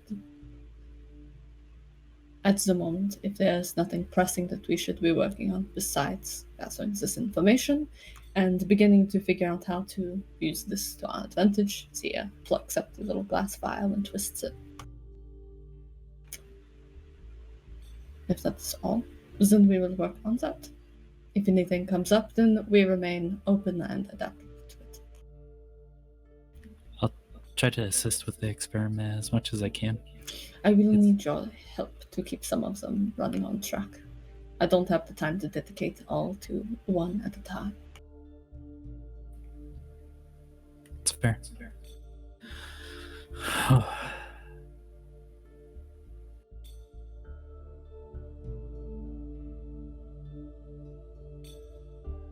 So, shall we?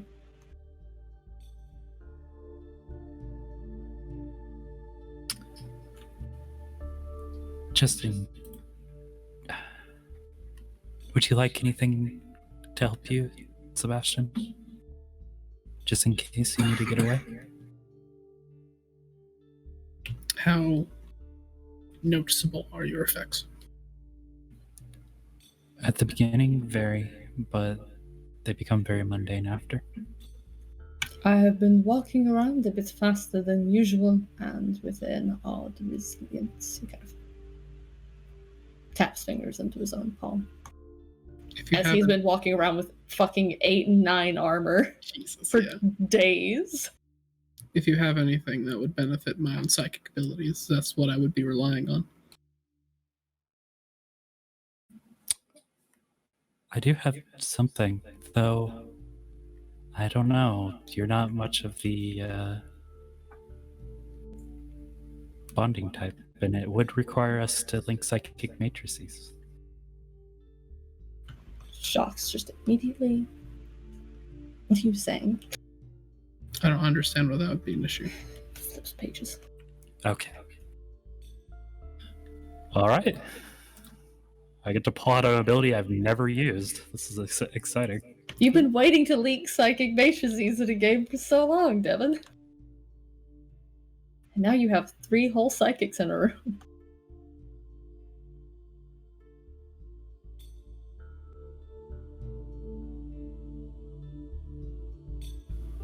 Oh, nice. And I can maintain this at a very good level. Sweet. Ooh. Do you have the advantage that bumps up your maintain stuff? Yes. Yeah, so I thought.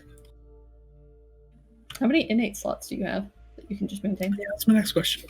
I have 5, I believe. Jesus. Christ. The thing is, I don't have as much into points of like increasing and specializing stuff, but she can maintain a bunch of stuff very well. Yeah, because I have 3, because that's what I'll need for the my later electromagnetism combo. Flying sword, that's like covered in electricity. Would you like to get on this? Anime character. Would you like to get in on this, Jeff? Just so you guys know, if you link matrices, only one of you will get the benefit of it, and the other 2 will lose all access to psychic powers while they're linking. Do we have to be together to break it? Nope. It's a voluntary process. If anyone breaks the link, the whole link is broken. Okay. So it would be like if we get into danger, we'd have to break the link and then do our thing. Well, we shouldn't be assaulted in the streets once a hospital, so I don't foresee an issue. Hopefully. I suppose it depends on how thoroughly the savants are going to be scouring the city for any of us. All right. Well, here we go. And she kind of... Actually, no. Okay, go ahead. She places out her hands. Doesn't touch either of you. Whew. Both of them, like, tense up. Okay. Cool. Didn't botch on either one, so... Do we need to roll anything? Nope.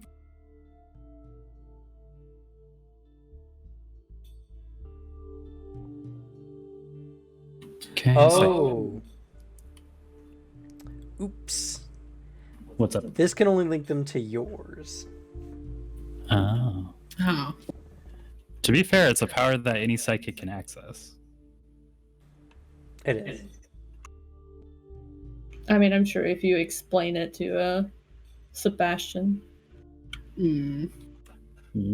My psychic points, though. But Alex, we would give you... What's your modifier on your willpower? Plus 20. No, not you. My Sebastian. mod is 15. I On have willpower? a 10 in willpower. And I would give you a 20, so you would go up by 35 psychic potential. That's a chunk. The power of friendship.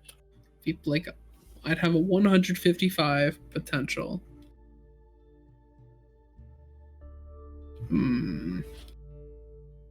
Let me look. What is his ability, by the way? Where is it? It's in Matrix Powers. It's at the back of the Psychic session. Hey. You still need to... Well, I mean, you can use a Psychic point to access the power, I think. Or how many? Or you need to purchase it with one Psychic point. Wait, because you can temporarily get access to it. Yes. Correct. But you Yeah. would do it for one round, pretty much. Oh, just around. I mean, Unless I'm mistaken. temporary access to a power. Can use a mental ability they're not mastered in, but which belongs to discipline they are. Yeah, if any, by investing a PP temporarily, this allows them to use the power during that turn. Nope, they cannot be maintained. So you have to spend a psychic point to gain access to this ability.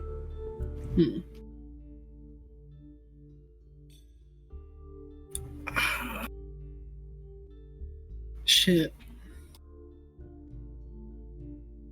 It is not necessary. Not necessary. Yeah, that's the thing. Because I have everything mapped out for electromagnetism when I can eventually do it. Will you not get enough points by that time? I don't think so. Because I've been making sure because I have to increase everything else as well. Because I have 6 currently. I need to buy a few abilities and then increase their mastery when I get them. Also need to unlock the electromagnetism. So I don't think I can. I'm pretty tight on my psychic points right now. But Fair. yeah, I believe my own psychic abilities will suffice here. I am proficient in defending myself and evading. All right, if you're sure.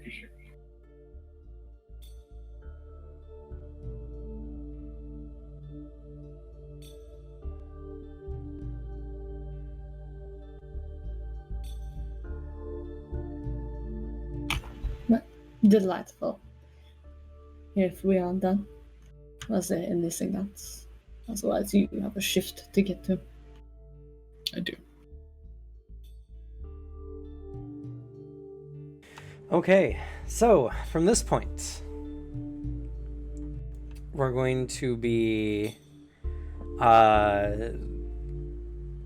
fast forwarding, but we're going to be, these days that you guys have are going to be done at a quicker pace, because a lot of what you guys are doing right now is not going to be based on individual character actions as much as it is just your interest. We'll be cutting at some points for important conversations and the like, but We're doing science, kids. yeah, And Sebastian has to be a person. Yeah, it's hard. to prevent as much sessions as one person talking the whole session and no one else being able to do anything. We're just gonna get the gist of what you guys are doing for the next 3 days, in-game days. Also, Jesus, we blew through that time. Yep, That's we do the always do sessions. this. The Wednesday session Hi, is Ripley. crazy. Oh, I thought she was going to jump on my shoulder from behind. She likes to do that now. The Lore and Teve conversation took like 40 minutes or something like that. 40 minutes of solid gold. Yeah, that stressed me out because I was like, that's just me when I was a teenager. I was just like, this is just fucking me like when I was 13, holy shit. For a moment, I was about ready to break character and just be like, do we need to wait a second here? This is getting a little real. A little too interpersonal for our RPG. No, it's never too interpersonal. We all cried like babies last time. That's true. We've overstepped the bounds. We had a funeral for Alex. It's just the frustrations of an older, more mature brother dealing with his teenage brother. Yeah. I've had the talk of, you need to just ask for help when you need it. And I'm like, no. And then he makes a comment about like, beating you up is brotherly affection, and both Alex Yeah, and watch you Devin and both I just sit all there go, like, yeah. Yeah. Yep, that's older sibling affection. I That's what we do. honestly cannot relate. I have one younger sister. Older brother and a younger sister. I threaten both of my younger brothers near constantly. 3 younger brothers. Tough shit. I'm the only one here without a brother. You're not missing much. You're not. Alright, so we were talking about saving time, right? Yeah. But we're saving time so we can spend a little bit. Anyway, so what is Jacques and Serena doing for these next few days? We need to talk to Memphis. Also, Maybe get in contact with Geb. yeah, we might want to get in contact with Geb if possible. I imagine Serena will bring it up. Like, Geb and Red have been her friends. And also, like, Geb's cool. Maybe he knows how to help stuff. How much detail do we want to go into the whole, we need to convince these people to chill, because if not, they're going to be doing some fucked up rituals in here. I'm not sure if we want to bring that up with the Inquisitor. Should probably inform him that a bunch of Inquisitors are going to come kick in the door in 5 days. We will have the Let us know. conversation with Memphis in person. Okay. But I'm talking about everything in Okay, addition. so for the times of days, Doc needs to work on the experiments with the vial to try and recreate it between his own familiarity with anticoagulants and then figuring out what the fuck's special about this one. And then doing the beginnings of like trying to figure out how to set it up with the hospital to begin to shift the Crimson tax, like what all needs to be done official wise. As much as he hates having to do other people's paperwork, it needs to get done. And other people are fucking incompetent most of the time. Don't suppose Alexi and them might have dealt with the problem of the people in the beds. You guys have no Wasn't idea. that a demonic thing? You That's guys right. have no idea. We have no Yeah. clue. We didn't roll any good rolls. Well, actually, we rolled really well. It didn't matter because it's so like niche a problem. Yeah. The sleeping sickness is a particular problem of Moth and Moth alone.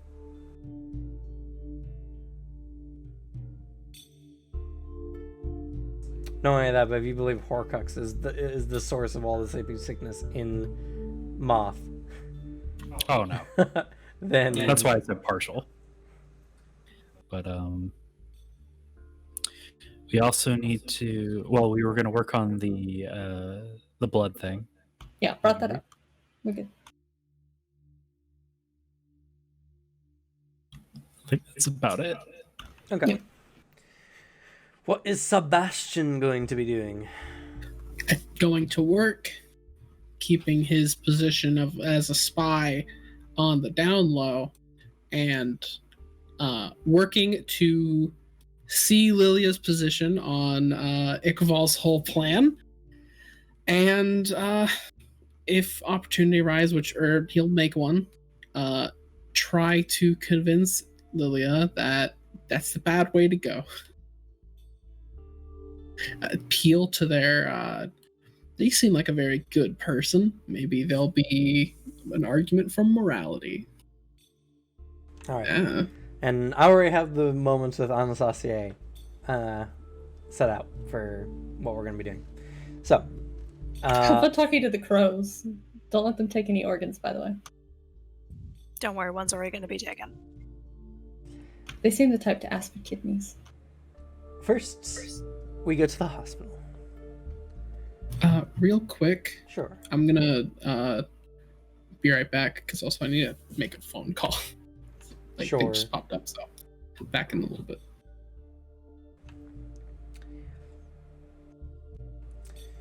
So, Serena and Jacques go to the hospital. As you guys go in, not too much has really changed since you guys came in last. Maybe a few more beds are filled. Maybe there are a few empty. It's really hard to tell. There's a lot of people in here. Yep. And as you guys are kind of walking around, you catch Memphis as he's coming in from what appears to be a smoke break. Number 5 or 20? I think like 50. It's later in the day. That's true.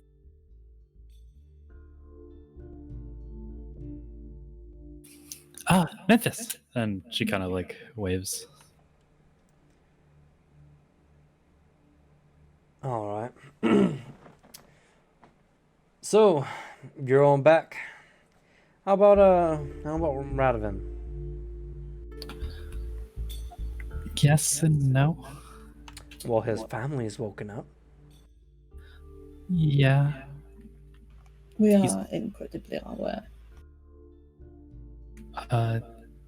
He's currently being held prisoner by his father.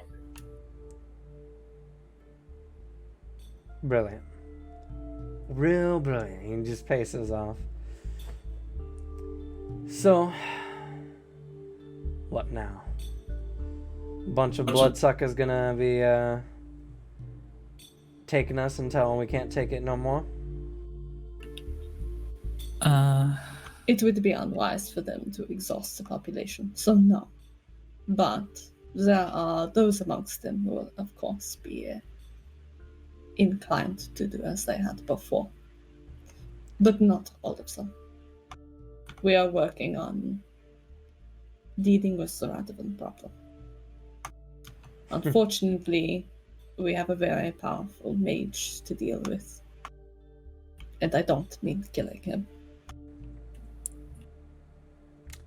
Sounds like right trouble. Mages are always causing problems as far as I'm aware.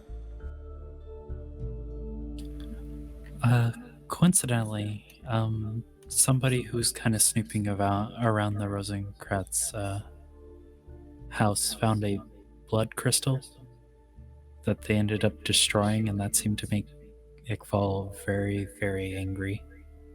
Would you know what that might be? Probably some kind of foci of some form. You know, why it channels his power through, make him more strong. Apparently, when broken, it spit off a bunch of energy. And not too much longer, he came running. Probably a bit on the ley line it was. Though, doesn't sound like a lodestone? Lodestone? No, that's what it's called. He describes what Anastasia said. Yeah, no, just... Yeah. Sounds like some kind of foci. It probably amplified his abilities by quite an amount. I'd be right buggered too if some, idiot came and blew up my powerful crystal. I guess an important question to ask is, do you think there would be more than that? No. Foci like that are better when they're very, very strong. If a resonance of another foci were nearby, it would just interrupt the flow of magic. How much time do you think you would need to get another one? Depends on the method of what he made it from. What kind of material he used. If he has a bunch in store, it would be less than a month probably. But if he had a very rare crystal that he turned into a foci and it was destroyed, it might be much longer than that. Years even. Both are a good amount of time, at least, for what we're trying to do. No, not to them. To them it was just a hard weekend without water. As for Radovan, his coffin is currently sealed by some type of bloody magic rose that consumes blood given. A magic seal from some form. Also, you wouldn't happen to know how to get in contact with Geb, would you? Nope. Haven't seen him since you last saw us, I'm guessing.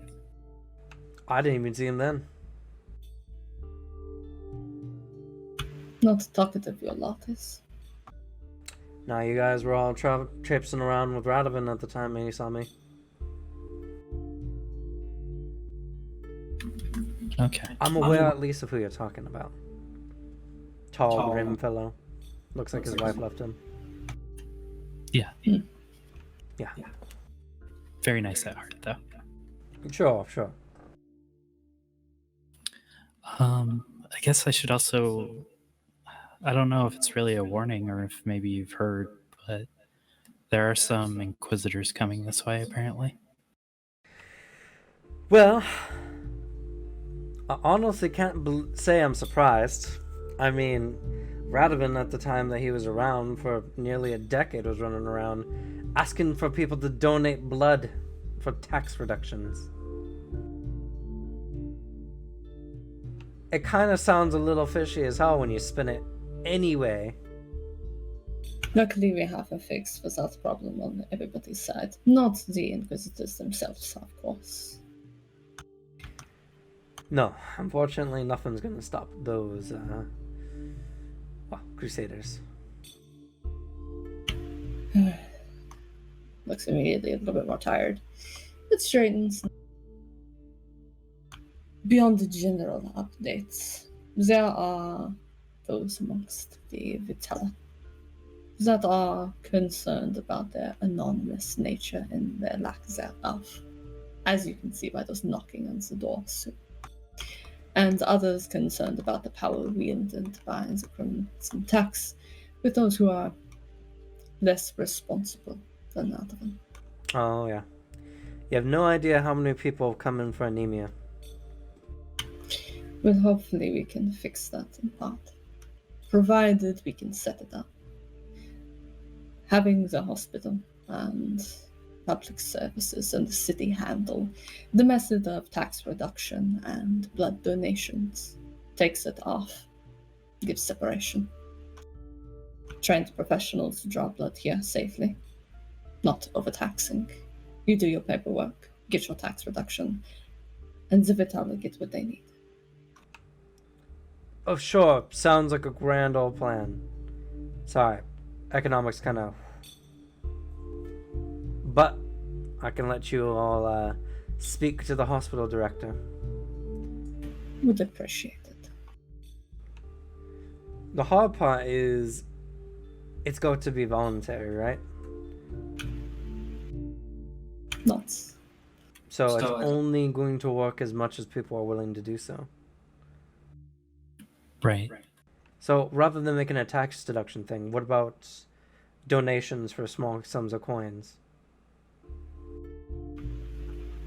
I'm sure there's plenty down on the luck workers who are need a little stipend of money every once in a while. Chuck thinks about poor people in this. Yeah, I suppose. You're just like, but taxes give you so much more. I mean, a 3% like, tax gives you like. Oh, several right. hundred Not dollars. everybody's a business owner. Gross. There's just a moment of like him considering and then nodding along. And it is a resource you create innately anyway. So, regular donations, regular pay. Though we have to be careful of that as well, because people who are very desperate might try to do it multiple times, right? No. If you have professionals handling it and a matter of paperwork, you can simply put in the clause with preventing them from doing it too close in between. I don't know. Everything's kept on paper. It's really easy to lose files. Regardless, if some idiot were to drain themselves dry doing that for money, it's better than one of them bloodsuckers doing it just for a kick. It's fair. I suppose no system can be perfect. Anyway. Alright. Well, I'll introduce you to the hospital's director, and we'll get to work on this right away. I'm not really that good with magic. I just know quite a bit about it, considering my dealings in the past. So, possibly, I can give you some information, but you're going to need a full-blooded spellcaster to deal with a barrier like that. We may be able to acquire some assistance, provided allies keep up their end of the work. I look for other options. I feel like people always let you down. But maybe that's just me being jaded. He fixes his coat. Alright. There's like a moment he's like, maybe I'm just jaded. Doc's eyes like drop to the cigarette box pocket. Yeah.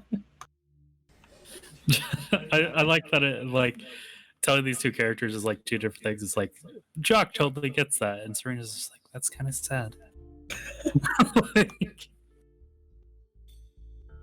So after that, you guys go off to the hospital director and you begin the works. But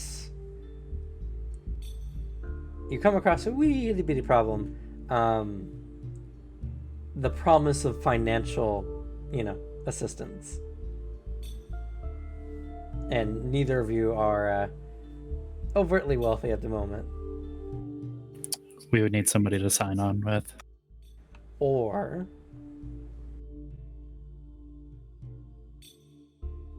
500 gold pieces. Yeah, we both pull out 500 gold pieces. No, that's not reoccurring coin. No. Well, I don't trust a bunch of sword and board tossing knights like the Sabons are amenable to money. I'd obviously don't have stakes here.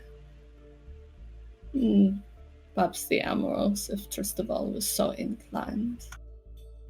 Donovan's business dealings are ready to go, but unfortunately they are as tapped at the moment. Well, Jacques, you would know this because you are somewhat business savvy. You both have enough coin on yourselves to get them started, to buy whatever materials they need to get going, to do whatever. Yeah. If you guys were to come across as official, money workers for like House Rosencratz or whatever, and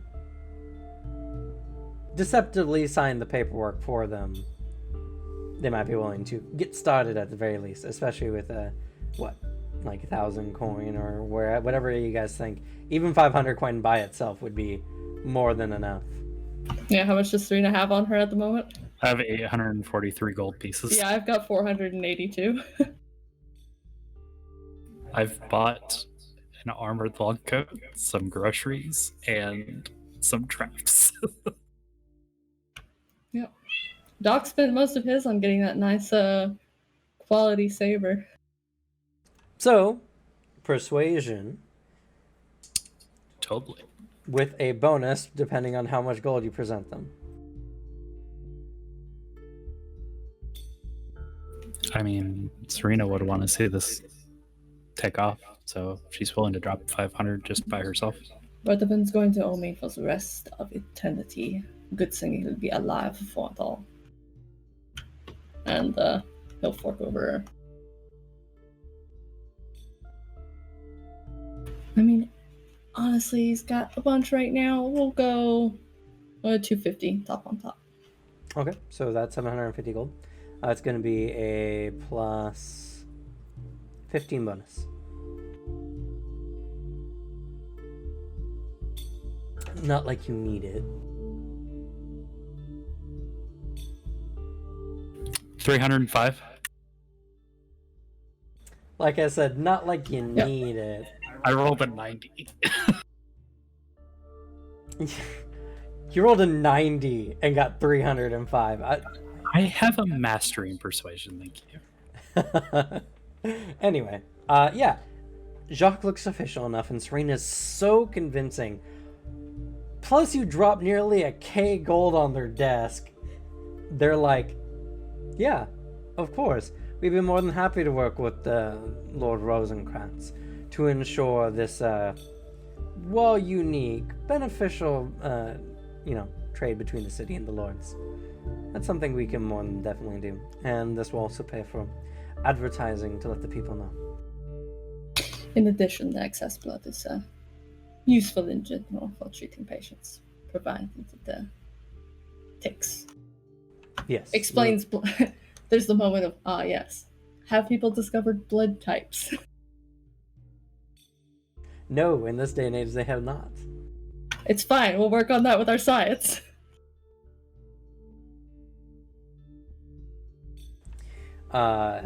So once you guys get that done, you guys begin working on this coagulant or anticoagulant. Yeah. So it will be either a medicine or a science roll. I can help with medicine. I can't help with science, unfortunately. I mean, we both have, mastery medicine, don't we? Yeah. I do have science as well. It's just not nearly as fucking high. And since Serena's helping, I'll go with medicine so she can take part. Okay. So Serena will give you a plus 10.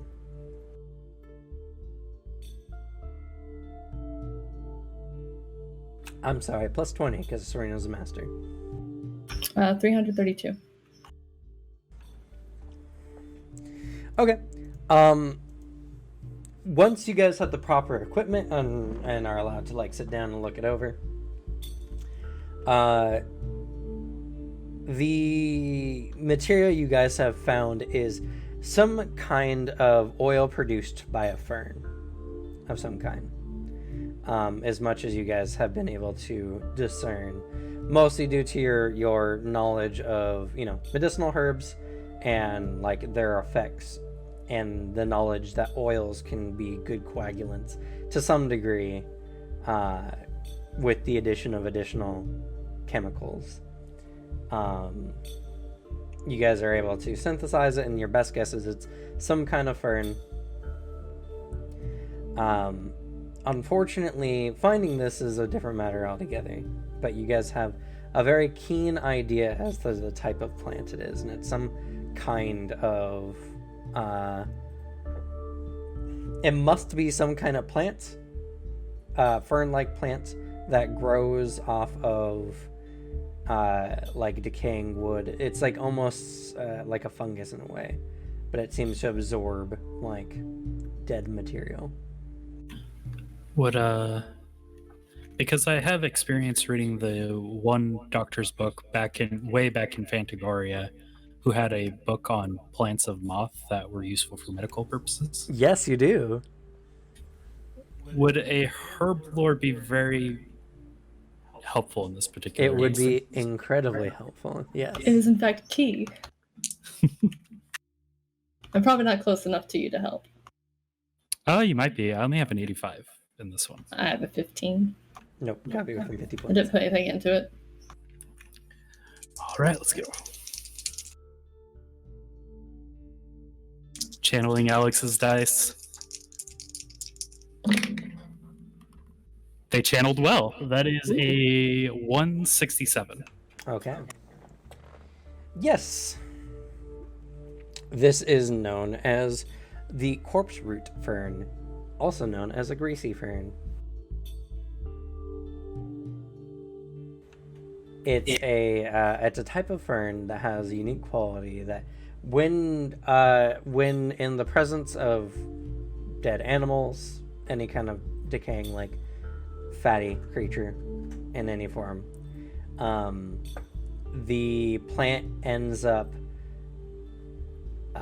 absorbing the oils from the fats, and because it can't use these specifically, it creates like small sacs of this oil on them.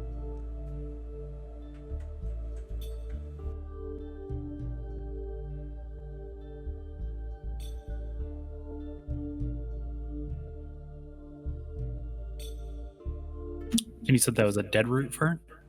Corpse root. Corpse root fern. Also known as the greasy fern. A greasy fern. Mmm. Tasty.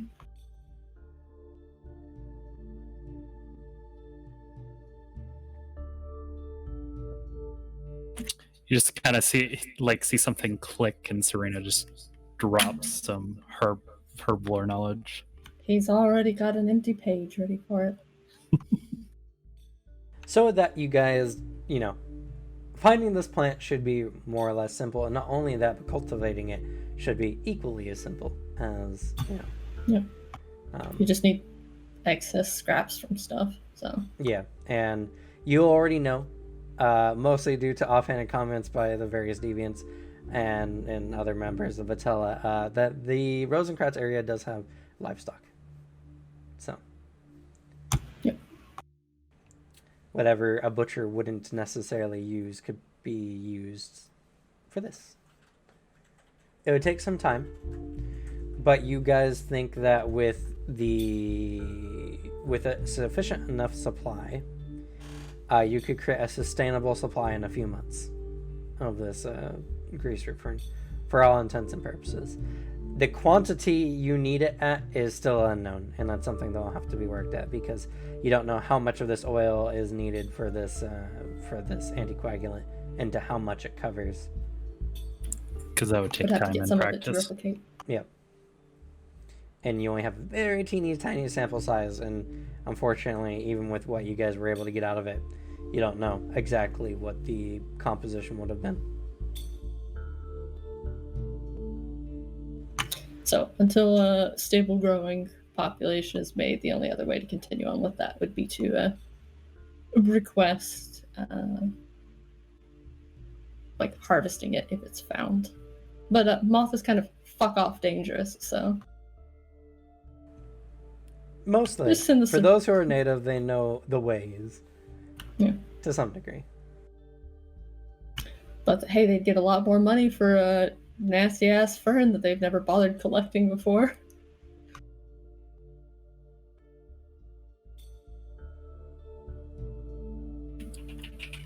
Awesome. The medical front is going well so far. The economics of Rosencratz are just waiting.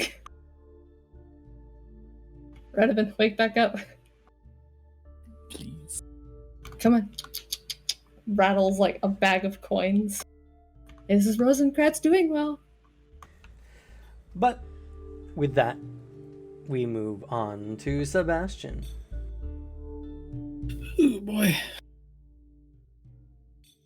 So you arrive on site that very first day.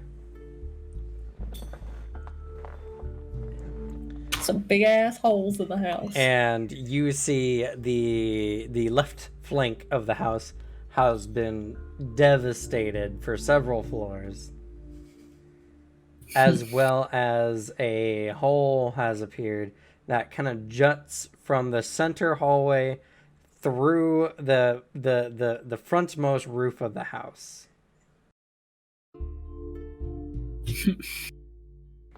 And you see the massive destruction. And as you come along, you see Godfrey there kind of waiting at the doorstep.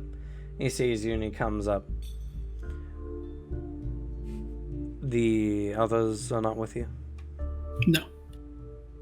Do you know where they are? No. Good. He escorts you inside.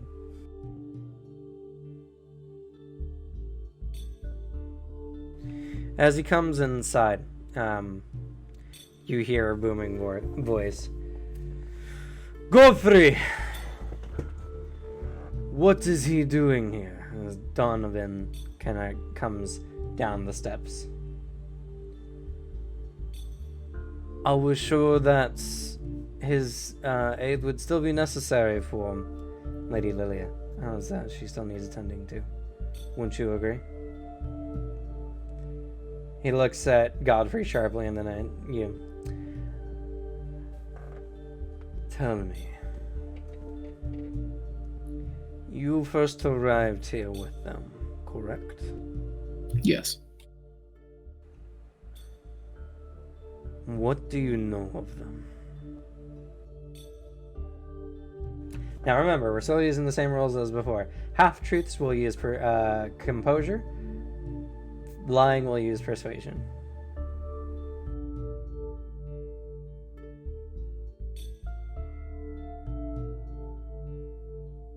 You're such a shitter anyway, this should be easy. Yeah.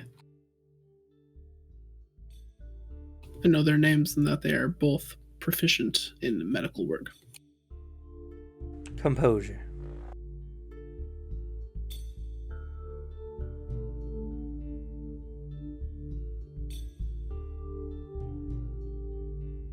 $127.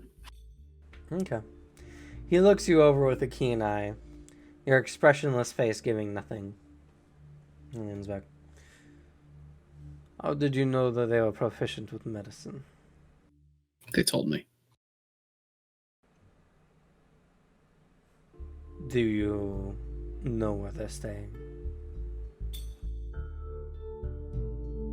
Fuck.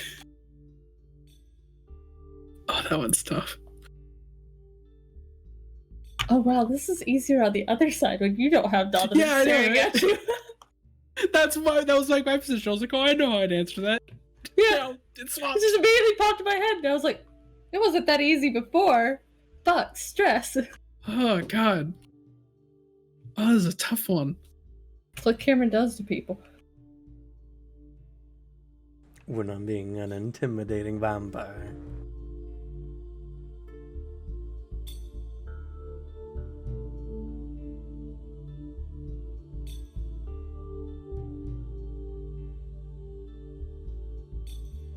Fuck.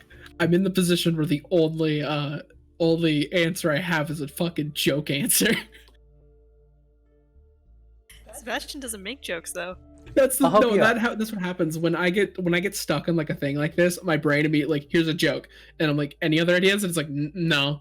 You should just ask him. I don't know. Where do you live? That's a good Okay, please don't sass the vampire. Don't make jokes with the vampire or Sebastian's face. That's just gonna throw everything off. And think the forest, not the trees. It was the exact same issue, Vale, when we went undercover in Quinn's game, and the only name I could think of was Richie Clapton. Yeah. I would like to hear your help, though. Because I need it. All my players are learning lessons. Okay.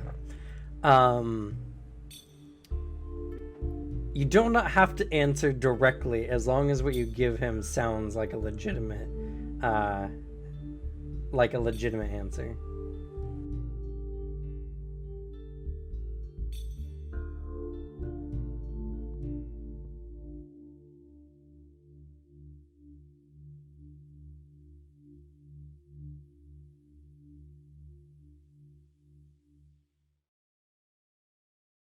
So, for instance, in this situation, I'll help you out.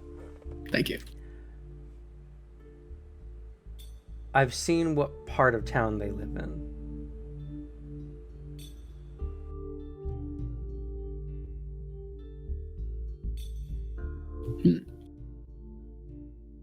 I've seen that they live in the specific part of Rosencratz, and he gives the general area, decent range, to not suss it like a street or something.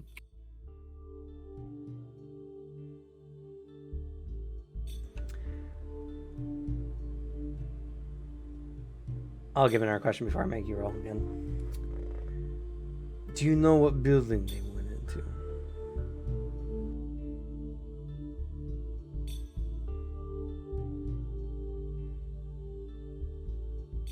Oh, shit.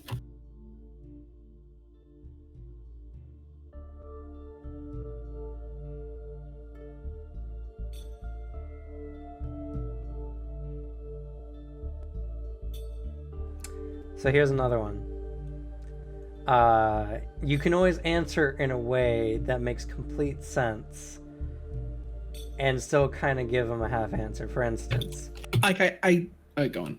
No, I'm curious. See, I have an answer. I just don't know if it'll count for a lie or a half lie. Technically, it's kind of true. Sebastian would say something along the lines of, "I've been more focused on my own shit to think about them." That's exactly what I was going to give you. I was going to say, I've never thought to do so. I'm more focused on my own dealings than to pay attention to theirs. Raw composure. Yeah. I'll give it a +10 to the difficulty because I helped you. Yeah. Fuck. Luck. Rerolling that. I got a 12 on the dice. Ha ha! He feels a slight bit of concern in his heart of hearts for Serena. Is like, no, I do care about her dealings a little because she has information and the earring. Yeah. I need that earring back. All right. 1 second. Quick math. I'm a tactical mastermind. I know every building everyone's ever walked into and what time. 154. Okay. Yeah. Much better. He looks you over, and you're very succinct and very straightforward answers that are not necessarily lies, but more just vagueness. Seems to make sense. And you don't seem to be quivering or anything else like that. Unlike Jacques, who looked quite tense the other evening, though he couldn't quite get the answers from. He moved at the speed of sound. Everybody would be tense. Yeah, it's true. The only reason that Sebastian's not tense is because he's been shoving all emotion out for the past almost all of his Lifetime, life. Yeah. Yeah. He looks you over. He leans back and he gives a disgruntled kind of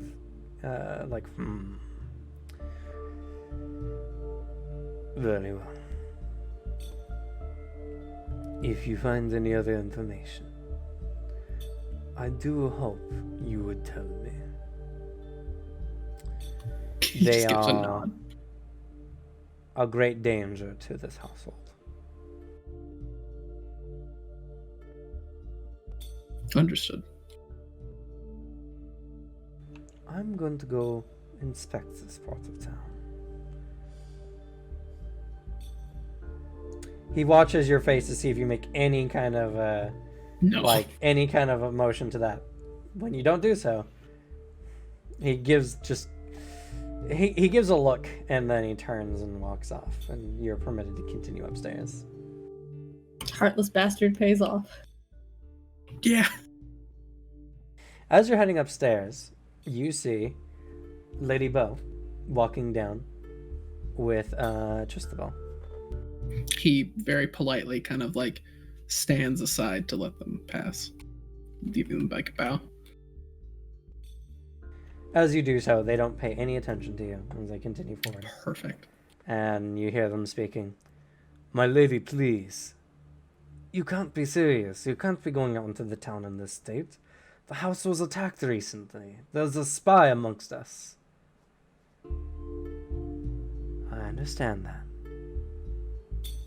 But I have not seen the town in a long, long time. And I think I'd be less conspicuous going alone.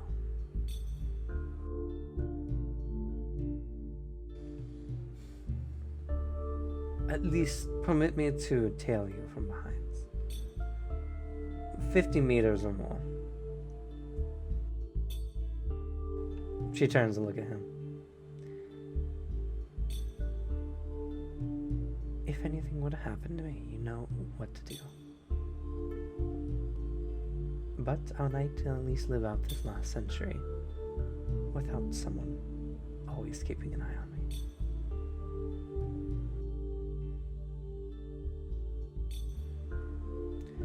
He looks unsatisfied with this, but he stands back and bows slightly.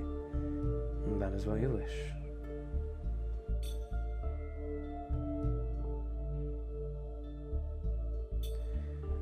He turns, he looks at you, but doesn't pay you much mind as he heads back upstairs to his office.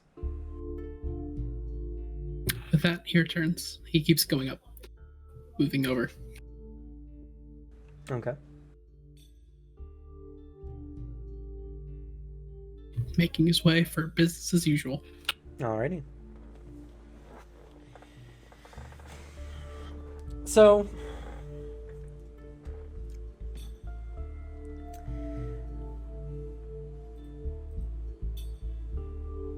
without being beckoned inside, you're not called upon that day by Lilia to do anything. All right.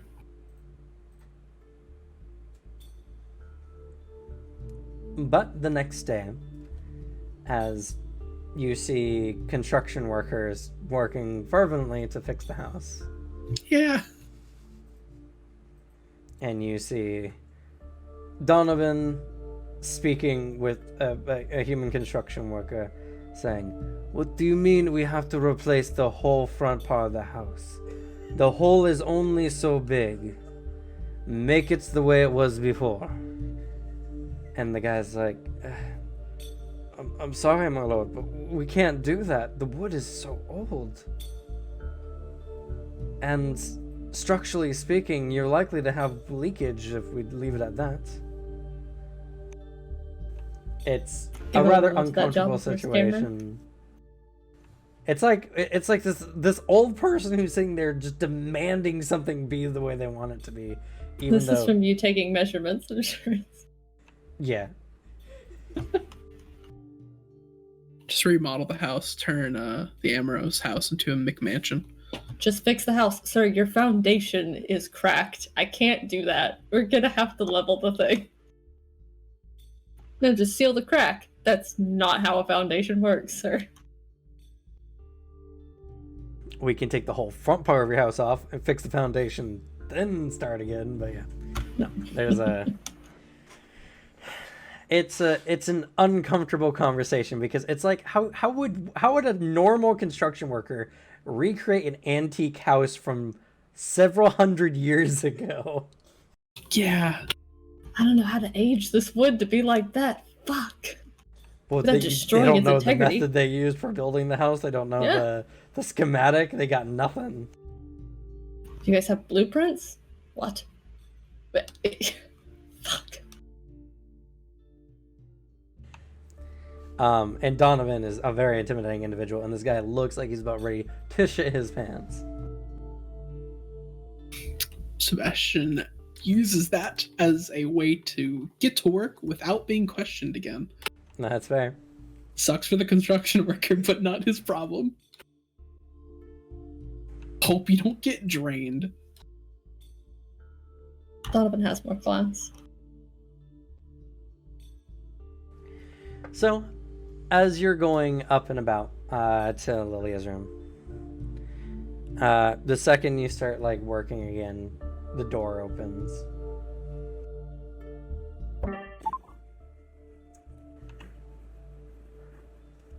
Sebastian.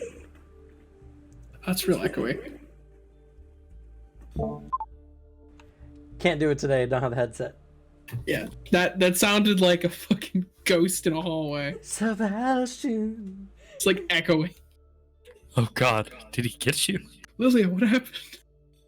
Was it Iqbal? Took a blood spirit at the chest? But yeah, he'll turn in response. Would you mind coming in for a moment? He just gives a polite bow, puts down whatever he's doing, heads over. Sorry to bother you. I needed to talk for a bit. The yelling and the constant banging of hammers is just giving me a bit of a headache. Of course. Would you like some tea?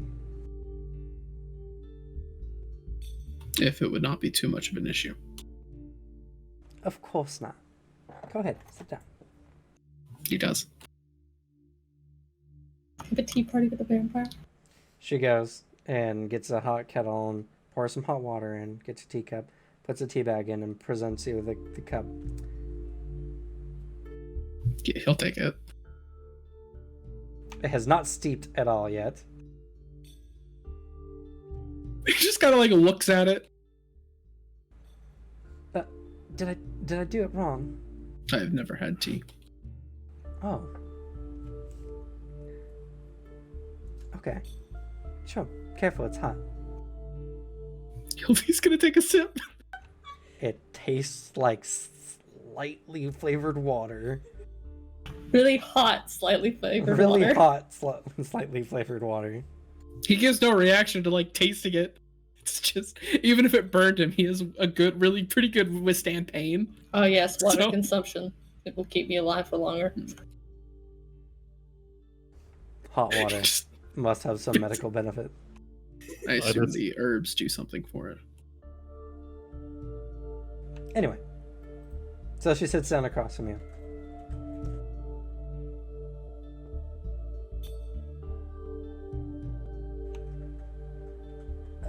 So, how have you been?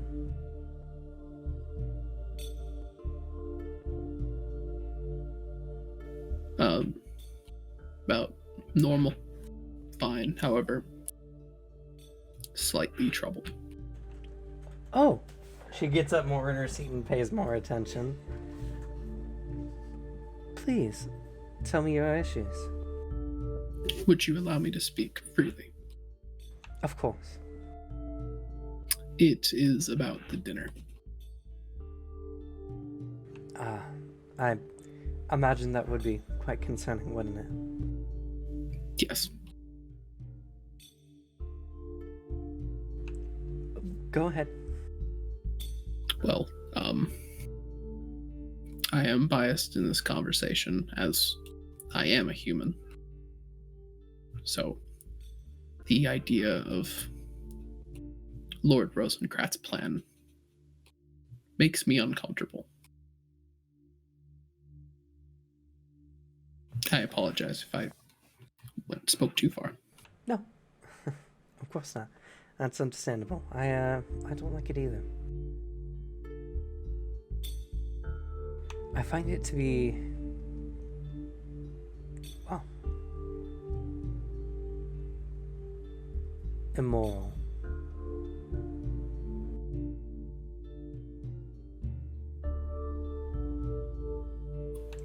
think Yes. anyone would have their loved ones just wiped from their existence. That's a truly horrible fate. Sebastian nods, as he has no opinion on that. He cannot empathize with that. Tell me, Sebastian, is there anyone in the city you care about?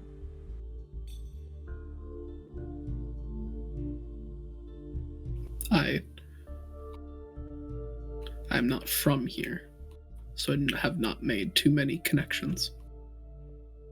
I see. That's a shame.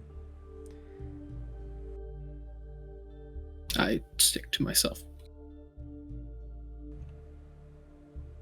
Yeah. Sorry. I was thinking. So, I wish there was more I could do. I can't really offer much more than my condolences at this time. Though, I guess, in good news, there's no one here that you care about, so as long as you're working here, I don't think anything will happen. Although, and again, apologies if I go too far with this at all. Do you intend to go along with this plan? I don't really have a choice.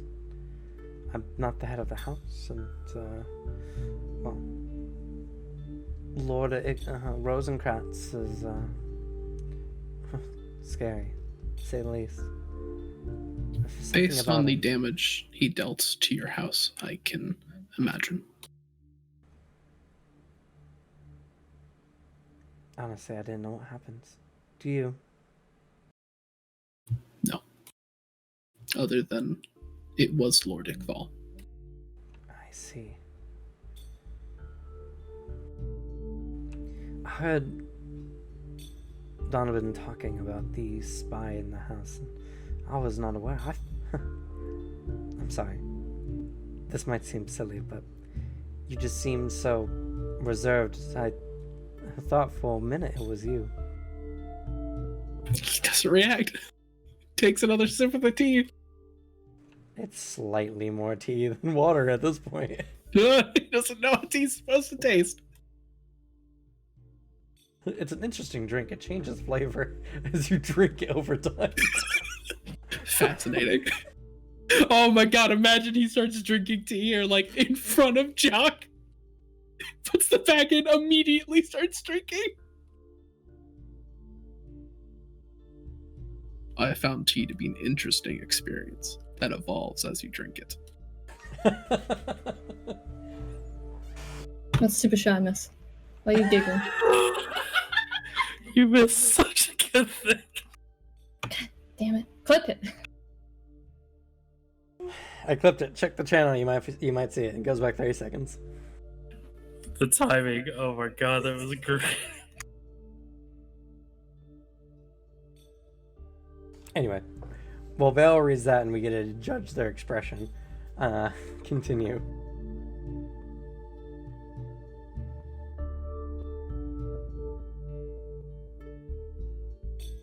He sips his tea in response. That was his response. What? Yeah, he sips his tea and just do I fit the stereotype for a spy? Oh, okay. I don't know. You just seem so secretive. That is just my personality. I understand. Well, regardless, Donovan has let you upstairs, so I'm assuming that you have been cleared of suspicion. He did ask me some questions yesterday. I hope he wasn't too harsh. No. Doesn't show up, so Doesn't the clip doesn't show up? I don't see anything. Just the older ones.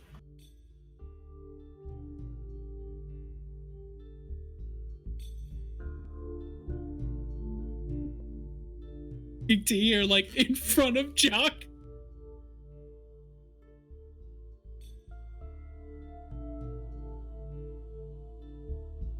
Oh, no, I do. Well, I'm putting it in the Discord regardless.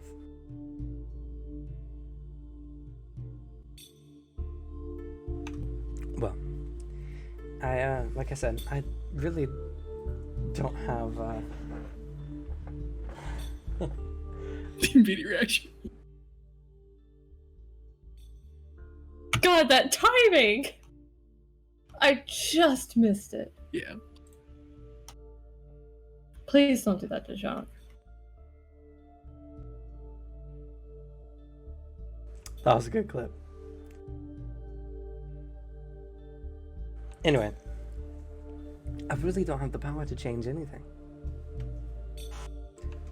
I wish I did, but I honestly don't think the other houses altogether could convince Lord Iqbal against this. Do you at least know if other members of your house feel this way? I'm not so sure. I really don't speak much with the others. I think my mother's against this. She's been very quiet lately. Bernadine is always standoffish like usual, and Yvonne is hard to read, and after what happens, I feel so bad for Victor.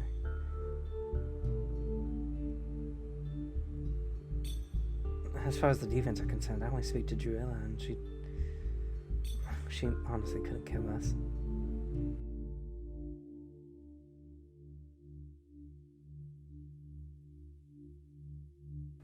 You could try speaking to them. Maybe see what they feel. If it will give you some peace of mind. Perhaps. But, I at least have a feeling that in our conversations, you make points very well, you're well spoken, and when you give your opinion, is spoken well enough and convincing. Oh. I believe that if you have troubles with this, speaking truthfully to Lady Bow, for example, I believe you could easily make your point across and at least air any concerns. I do not have the luxury to speak to those in a higher position than me. Yeah, I guess that is the thing.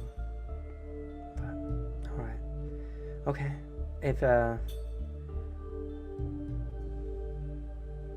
If it's something that bothers you so much, I'll do my best. I'll speak to my mother, and she's like fiddling with like the linen underneath her teacup. I have to use my position. Sorry, I'm talking to myself. I'm sorry. If you want to take the day off or so, I would understand. I am fine to continue working. Alright, well, if you need a break and you just want to sit down and relax, I think I can look the other way. I thank you for this privilege. He drinks more tea. It is Tea. like 80% tea flavor now. Ooh, this is a for real, a full experience. Is it? I've never had tea before. I haven't drank something that changes as you drink it. Oh, that would make sense. The water always gets darker the longer it's in there. That's interesting. She also doesn't know how it works. They drink blood. Why would they be making tea? You know what? I didn't think about it. I did not think about it. Did you forget that they're vampires? No, I just didn't think about it. I can hold both positions of having information and being a dumbass. I can be both at once, smart and dumb. That's like my existence. I'm a fully actualized person. I have layers, depth. Just because I have information doesn't mean I'll make the leap of knowledge. I assume I'll make connected that the dots. conclusion. They're still like all. I just have the dots in front of me. I've made a line. You've got the Kinda opposite missed. of that meme. You're like, I haven't connected the dots. Yes, you have. No, I haven't. The only dot I've connected missed, and I had to loop back a little. But yeah, she's always played tea with real tea, but never had, or maybe have tried drinking, but of course it's inedible to them. So, Fair. but cup of ash. she's Unlike alcohol, that's not something your buddy in the party can just down a bunch of and be like, oh yeah, here's your share. Oh yeah, it's like drinking a glass of liquid smoke to them, basically, right? kind of, yeah. Hey, at least it's not Vampire the Masquerade where they like makes them like projectile die. vomit. Oh god, yeah. Makes them like violently ill. Yeah, there are a few vampire things that do that. I forgot Vampire Masquerade did that. Yep. Unless you're a Toreador with a special perk that allows you to eat and drink. You still gotta get rid of it though. But yeah, and then but she's purely fascinating. She's like, oh, you're right, they have depths of flavor, so that's so interesting that it changes flavor over time. I wonder what water tastes like.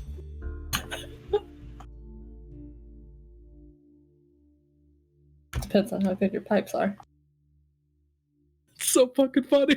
And whether your water was stolen from California or not. You're gonna give Jock a stroke. Yes. That's all my characters, Devin. He exclusively exists to stress out every character I play. Basically. The worst part is it makes so much sense to her because because they saw it as like a nobility thing, like the nobles drink tea, and they're like, oh, this is some weird stuff. But now she thinks it's an evolving flavor. She's just like, wow, this is some high class shit right here. Fucking food that changes flavor. Humans are incredible. But in reality, you gotta wait a few minutes.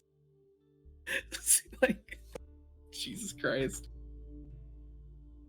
Please do not ever invite her to dinner. It was bad enough when Shock took out the animals to fucking dinner.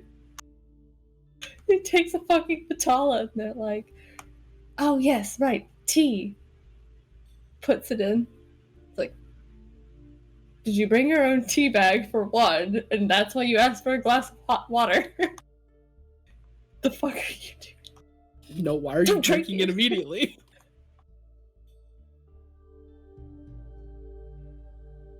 Now he can't be seen in 2 restaurants in Rosencratz. But is there anything else you want out of your time? He got the point. He wanted to get Lilia to talk to Lady Bow. And seems like he got that. Just by kind of guilt tripping her. Which is good. Fair. That was kind of his plan. You didn't have to make any checks on her either. Nope. But he will enjoy the tea with her. And then after it's done, just go back to work. By the end of it, you do have to Congrats. admit the Well, tea is hydrate. so much better after it's settled, other than when it first started. Otherwise, it just tastes really watery, and it's like... He thinks to himself, like, why wouldn't she just wait for the best part? But he's unsure. Nothing assume Jock's it's an told him experience. about nobility has made sense anyway. Yeah, and like I doubt they talked about tea. But That's it's just the fair. kind of There are thing of- people who suffer for their position. This whole tea thing just makes perfect sense. all he knows is that nobles do really stupid shit that means nothing, like inefficient, like everything they do. So it's just like, this is just another strange ritual. If you wish to fight someone over something official, why would you throw a glove upon the floor? Why would you not just stab them? Exactly. Why You're wouldn't you missing the just point. kill them? Why would you wait It's for the pageantry. the ref to count to 10? Just do it before. Just do it at the start when they're not expecting it. You'll win every time. Worst case scenario, people hate you. I'm okay with that. And that's why you'll never be a noble.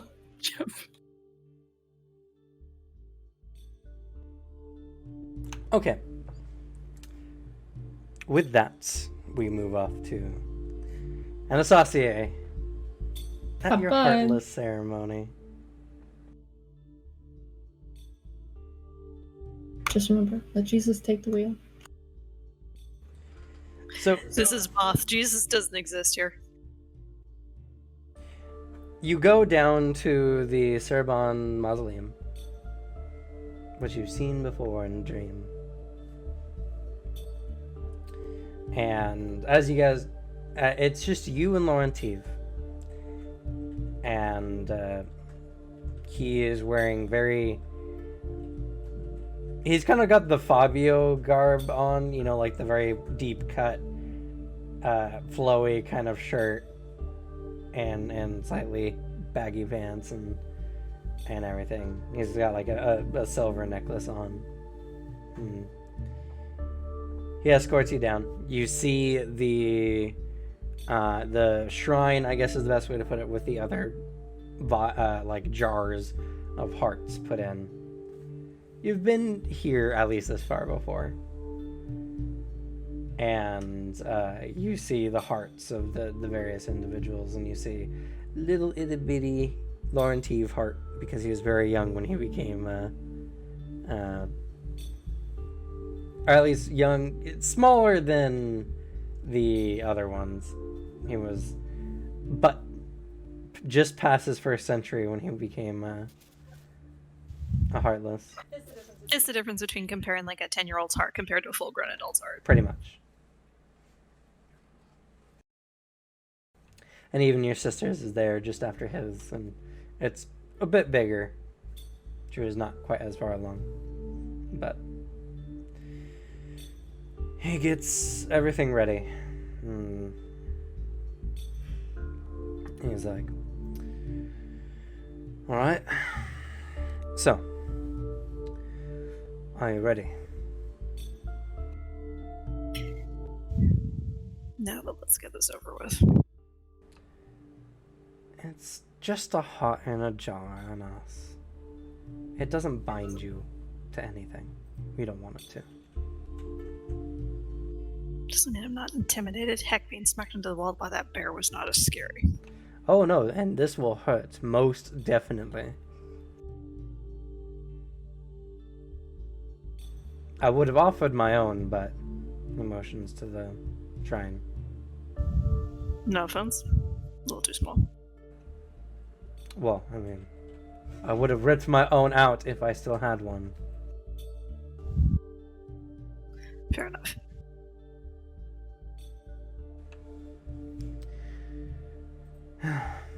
Alright. Strip down to your undergarb.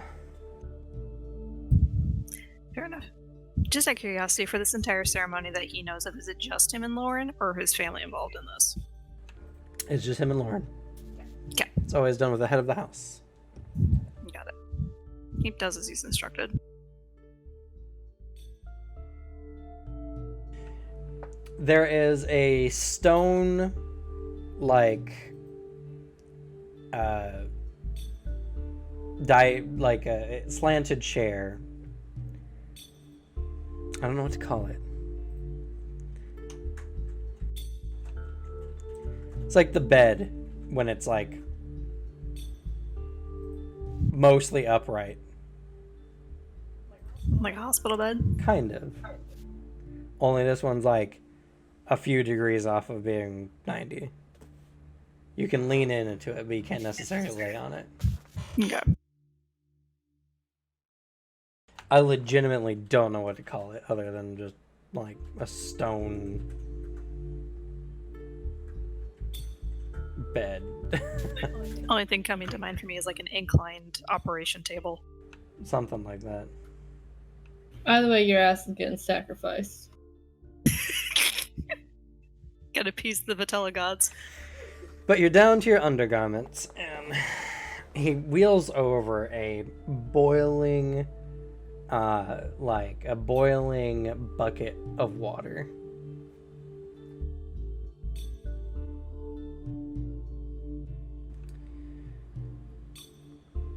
No. This is your choice and us.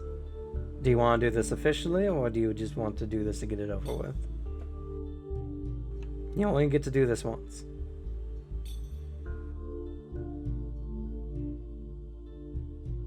What's the difference?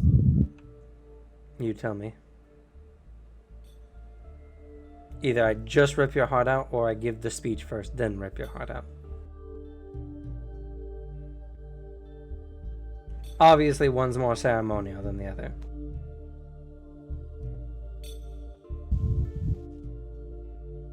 Well, you only get possible 2 tries to do this for your siblings, so I might as well let you speak. I'm serious, Nas. As am I.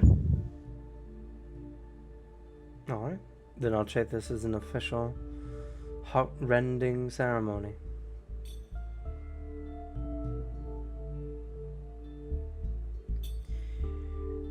He goes over and he begins a rehearsed speech of the start of the Cerbon line. Knights of darkness from the most noble of bloodlines, setting aside their right to rule to be instead the guards of those they claim their own. To be heartless is to be without feeling passion or remorse for the things done in the line of duty. To slay and to kill for one's lord is nothing to be proud of, and must only be done when absolutely necessary. For to be a knight is to be as much a guard for the lord as it is for the flock.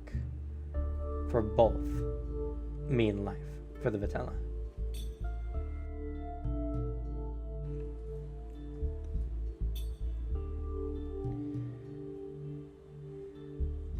And so, do you, Anastasia Serban, give to yourself all remorse, regret, and passion for all things beyond being a knight?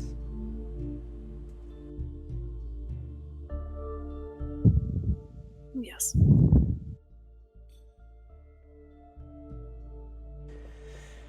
With that, he bites his wrist and anoints you with blood in a ritualistic pattern, giving it like a red eyeshadow that goes from base to the very tip.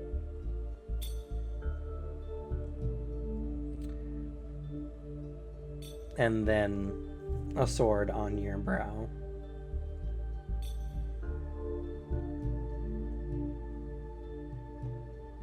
And then he goes up to the bucket and pulls up his sleeve. He plunges his arm into this boiling water. And after a few moments, pull it out. His arm scalding. You can see burns forming on it everywhere. And he comes up to you. And without much even time to consider it, he plunges his hand into your chest. And rips your heart out. It's unpleasant. You feel your ribcage break under the force. You can feel him ripping through sinew and tissue to grip your heart. Pulling the heart out, you can feel the veins pulling with it. The rending of the flesh is not pleasant. Roll for me a withstand pain.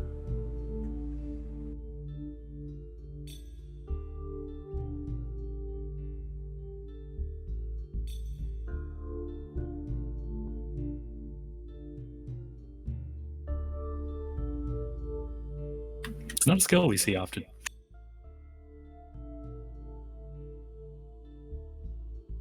I don't like using in combat all too much because it's just like, so roll for me your ouchie. Do you have a penalty because it hurts too bad? That doesn't sound heroic at all. Imagine also botching in kinda lame. combat because you get hit by like one sword attack. I mean, it's different between like every time you get an ouchie and then like you're cleaved for like 90% of your health and criticaled. Yeah, there's Roll certain to withstand situations. pain to stand back up, you fucking badass. Exactly. Which is why Astrid had a bunch in it. And why Finwith is partially immune. That's an 88. Huh. It is unbearably painful. It's every time he moves his hand, you just want to reach out and grab him, as it just hurts immensely. You would feel like you start growing numb to the pain at all, but no, every time he moves his arm even a little bit, it's a new shock of pain. And as he rips it out, and he feels like he's gonna pull the very tendon or the very veins from your body, you black out. Up until that point, he was like gripping the stone slab, claws probably digging.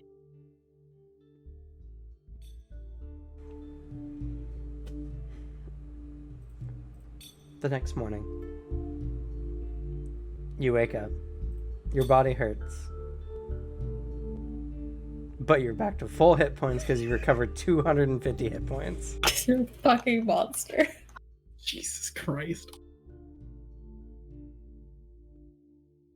Bitches wish they were you after their ceremonies. I just wake up like this.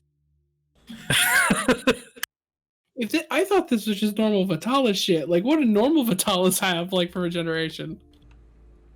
They get 40 hit points a day resting. Do you have the advantage that, like, beefs it up?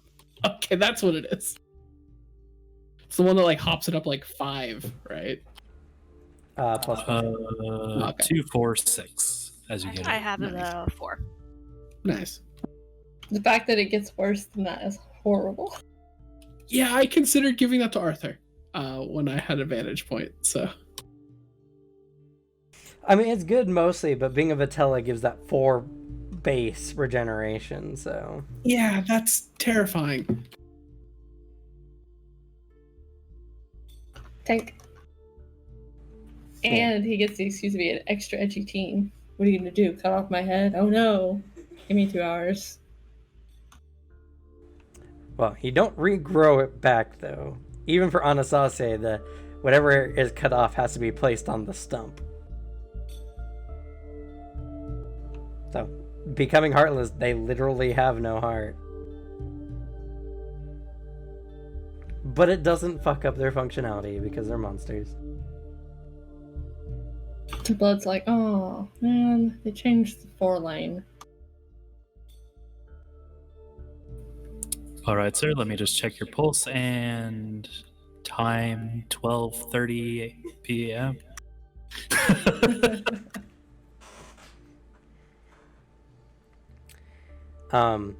But upon waking up, you feel, and your body still has a pulse.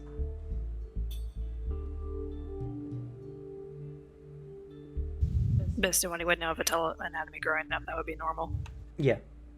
And the fact that your family has this ritual on together. Yeah. Your body adapts. It creates a new flesh flap for pumping blood purposes. Delicious. Don't ever tell Doc about your flesh flap, please. But as you wake up, you are very, very sore, despite healing all the way. But you're in relatively tip-top condition.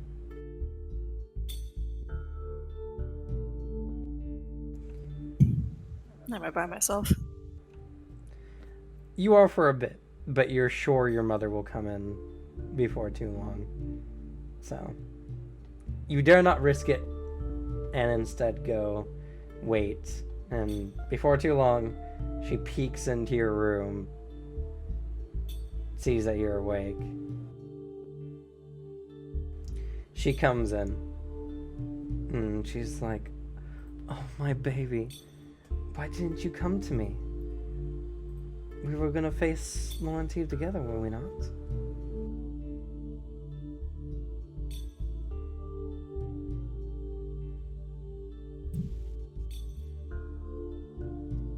I had a talk with Lauren. And he put it into a perspective that I didn't see it. And I refuse to let this change me. And he assured me this doesn't mean I'm bound to anything. It's just a ceremony. And now that's over. God, I'm tired. I'm sure. Well, here. She produces for you a goblet. Drink of this. This will make you feel better. Thank you. Takes the goblet.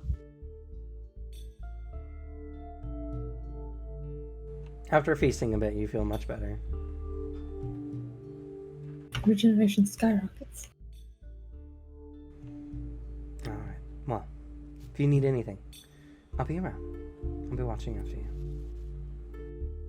Actually, Mom, I had a question. Sure, dear.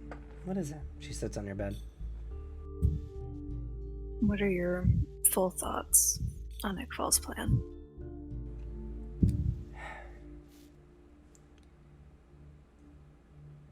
I don't know what to make of it, honestly, dear. We have been like this for as long as I can remember.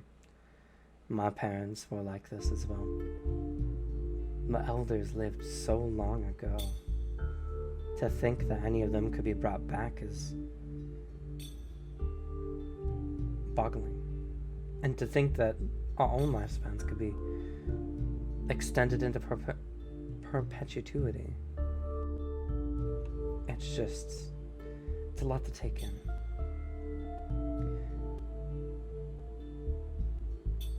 The teachings of the First Lord said that growth has to come from the new generations. And being a mother of 4, which is something that not many get to do, I can agree. You're all different. The way Lauren T runs things is different, but he seems happier than your father ever was, being head of the house. So he has to be doing something right, or at least he's more, I don't know, ready for it.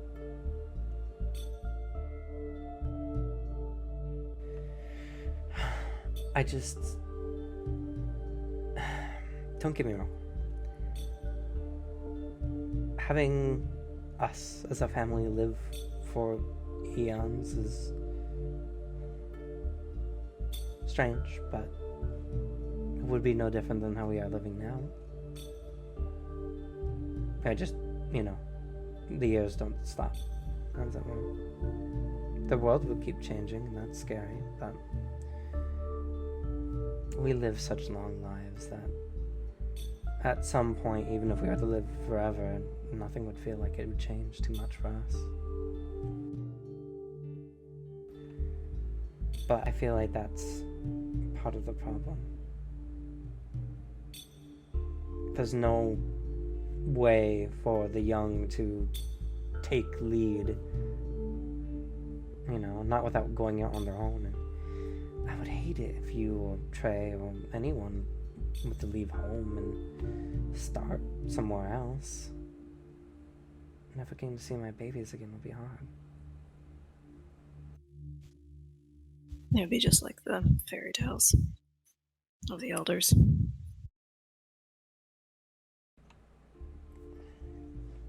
Honestly, I can't say.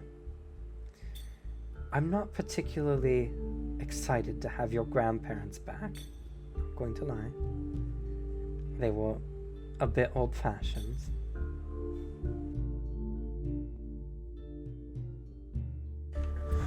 Even more old-fashioned than Dad? Well, yeah.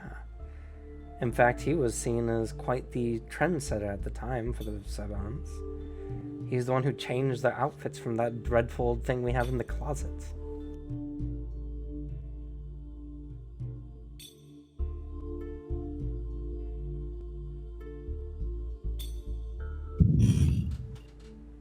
Not only that, but your uncles were the ones who really established the Serban, fighting style they're so proud of.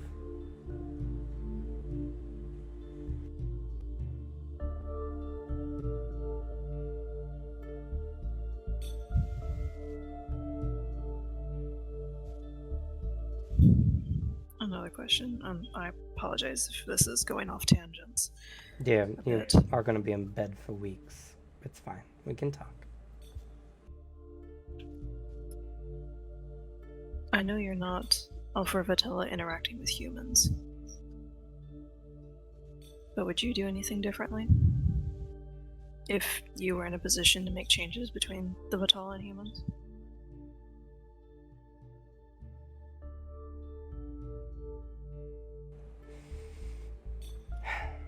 I wish we could do the same thing they did, you know, with those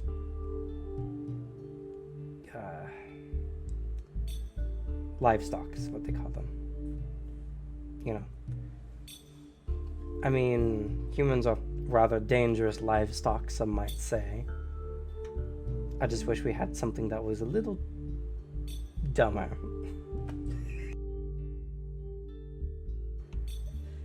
You know, I mean, you've seen those dreadful things. They stare off into space without a thought in their minds.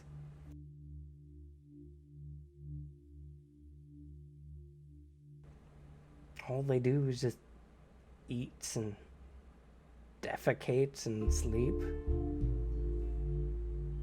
But they're easy to manage, or at least the humans can do so why couldn't we?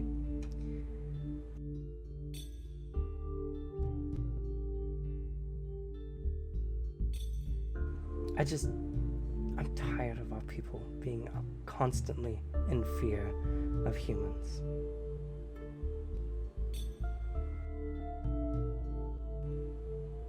If we could just find something else, something dumber to work with, I think that would be better. But, you know, goodness, it's been years since I've heard the ridiculous term. Those light blood drinkers or something like that, I can't remember. The ones who feast only on animals. It did not do well for their health, and they all looked sickly.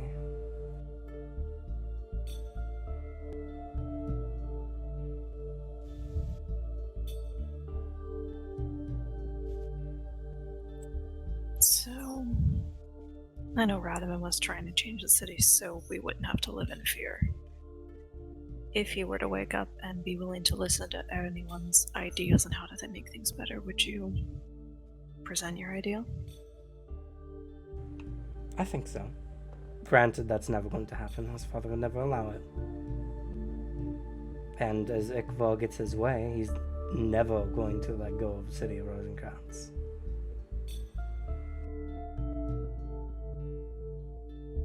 I just don't feel like guessing on something like that is worthwhile.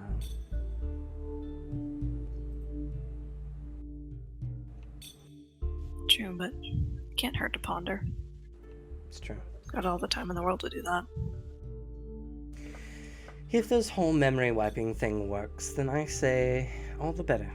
And it's better for the humans too. They don't even get to miss those who are gone. They can just live their lives happily, like those livestocks. That has been a curiosity of mine. Would it just affect humans? Or would it affect us? Or would we have to be inside when it happened? I'm sure Lord Rosencratz wouldn't do something to us. That would be abominable.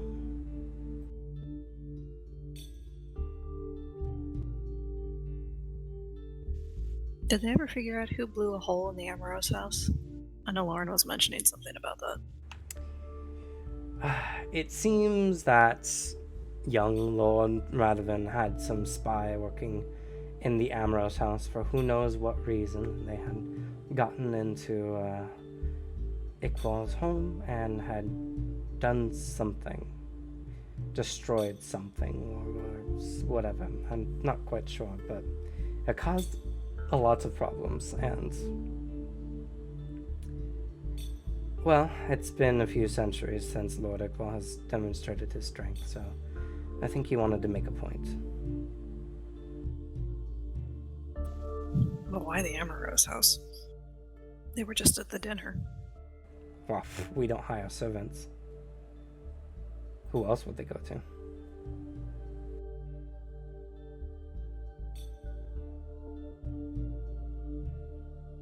Plus, if there's any dissenters, I'm sure there's plenty within the Amorous house. Not that they would dare to do so, seeing Iqbal's smites renewed.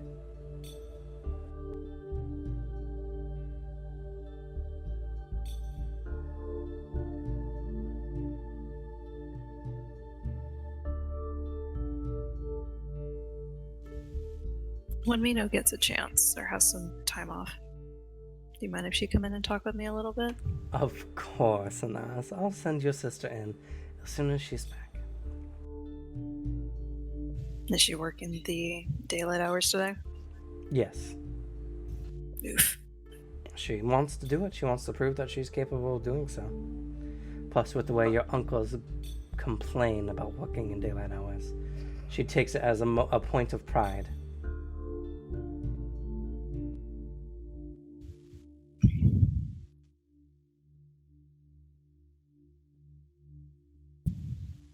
Alright, he finishes the glass, puts it on the nightstand. She picks it up. I'll be around if you need me. Thank you.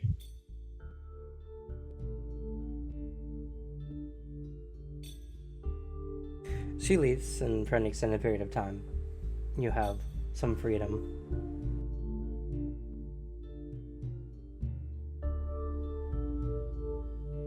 Unfortunately, probably not enough with how sore he is. Your soreness doesn't inhibit you whatsoever.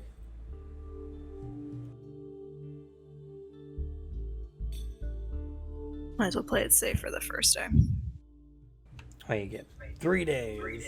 Meta knowledge, but still. Okay.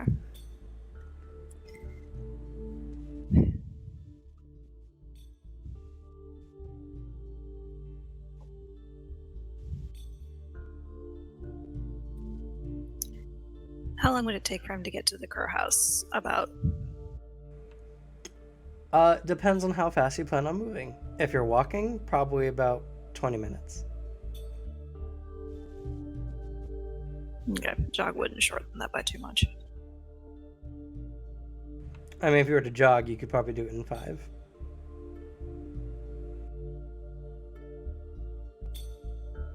Considering you have near Olympic level speed, yes.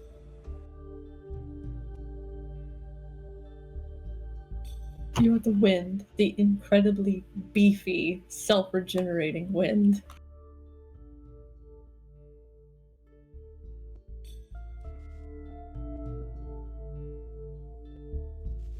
Any idea where Lauren is? If I can hear him outside. I can't tell unless you have key detection. Nope. That's hard to say. He's probably very busy. Just peeks through a crack in the door.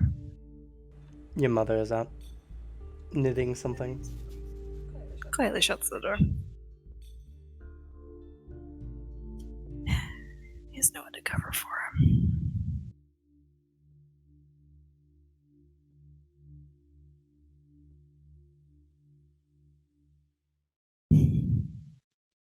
He's gonna take some spare pillows and stuff them under the blanket so it looks like he's just asleep with the blanket over his head. Okay. Then he's going to slip out and head in the direction of the Crow's house. Alright. So, you skirt and you decide not to cut through the Rosencratz property. Probably safer. You go and you hop over like the 20-foot wall at the back side of the Serban estate, and you kind of go through the woods. And you see a very quaint-looking cottage-like building just in the backwoods behind the wall where the Rosencratz estate is.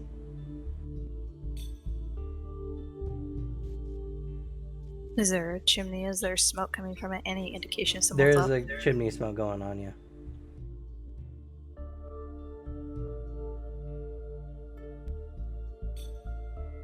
Well, given the current time we have, he's going to go ahead and knock on the door.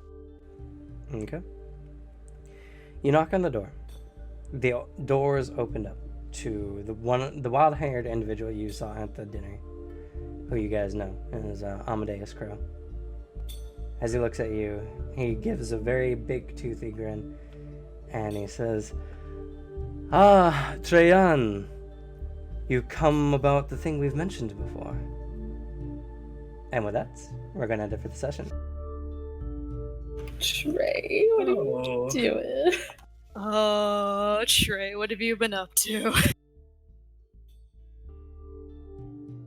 You guys are, well, identical in face alone, but his hair is different. Damn it, Alex, why'd your finals have to be next week? I have other bad news. Damn it. What? I'm also going to be gone on the 24th because of family things. You guys can go without me. With that, I can do my best to tune in. But if you want to go with this, feel free. I can just not play. I can listen, I just cannot play. We might as well just drop him from both campaigns because I'm gonna kill him.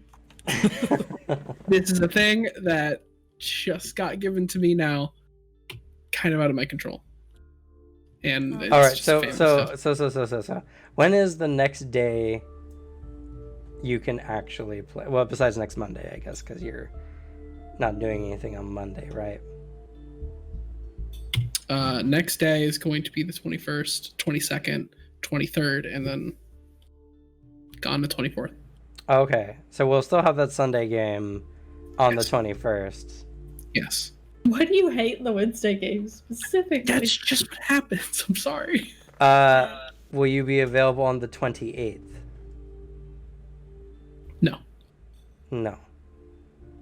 That one I So- told you like a few days ago. 24, and so after the 28th, the next day is the 31st? I get to come back to my house on the 30th. That is when I return. So on the 31st is the next day. Okay. Yes. So that means, so next Sunday, Wednesday, next Sunday and Wednesday, no games. The Sunday after, there is a game. And then the Wednesday Game after. Sunday. Well, no game Wednesday, no game that next Sunday, and then we will get on the 31st. So I am very sorry. nothing you can do, unfortunately. Yeah. No. If we get too far ahead on Sunday, we'll just do the thing where we play the Wednesday game on Sunday. That's more or less what I'm thinking. So next week is, nothing until the 21st. We'll come back, we'll do the Sunday game on the 21st, and then we'll come back the following week and do the Wednesday game on the 31st. So it works out in the end. We're missing equal amount of days of both. And so that means you will be here for not next Monday, but the Monday after? Yes. Okay. Oh my On the god, 22nd. just type down these schedules. Holy hell. And then you'll be missing the one after that. Okay. All right. Good to know. You're so lucky we like you. You're so lucky. You're so damn funny, Alex, because By all these saving grace. if I wasn't laughing at you, I would be laughing at nothing. So we're screwed without you. It's hard. Still, if it does, I guess I still stand. Like, y'all can feel free if you want to proceed in all the Wednesday game stuff for your guys' things. If that's too much of a gap, I will do my best to listen in. If you guys do that, because I could listen in for a good chunk of it. We If I'm not cannot dragged miss away. you for the next 2 sessions. Fuck. You're the face. Yeah. Okay. No. We cannot miss you for the next 2 sessions of Scared. either campaign. True. Scared on both ends. Because I mean, there's a bunch of pre-planning before a bunch of Inquisitors kick in the door, Yeah. and God knows what we're gonna do to get Radovan. And then in the other one, I don't know, it's not like we're meeting the first fucking vampire. Yeah. Lord Evernight. Still, I hope he, because he's the first lord, but I hope when we meet him, we find out that He's he's the first actually dad. the first bro. We meet him, he's That's the yeah. coolest. The first dude. in He just Stone reality. Cold Steve Austin's a beer. You're just like, fuck yeah. Let's do drugs. If he doesn't live up to those expectations, I don't know what I'll do.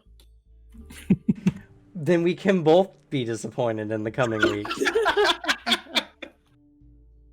Fair enough, fair enough. Anyway, so let's go ahead and do experience, and then we'll close out. Because we went a little bit over, but I wanted to end with that curious remark by Amadeus there.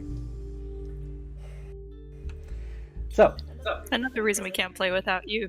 We have to pick up from that cliffhanger, and you have to know what's going on. It's fine. It's absolutely nothing important. It just turns out Trey's actually boyfriends with Amadeus. Honestly, nothing would surprise me about that at this point. I mean, besides your twin's garbage taste. anywho, You've also been hanging out with Vikings, never mind. that's fair. Interpretation. Because we got so fucking real this session and caused maybe some personal anxiety in some people listening today, I'll be generous and I'll give you guys 15 experience points. Ooh, an Iqbal. 3 experience for being here today. Anastasia, you get 1. No difficult actions. No difficult actions for you guys, because I was expecting you guys to succeed the checks I set by wide margins. Hey, Doc, Serena, can you guys roll persuasions and medicines? Yeah, pretty much it's just like, if I just gave you guys points for that, it's just like, ah, well, here's your build points. Congrats. Yeah. Hey, Sebastian, roll composure. Yeah, so the worst one was the withstand pain for getting the heart ripped out, and that wasn't necessary. That was just for cool points. Instead, Lauren Teep gets to make fun of you. Get a 320 and just lock eyes with Lauren T. And don't even faint. He's so unnerved he can't finish. He's like, can you get that? Yeah, sure.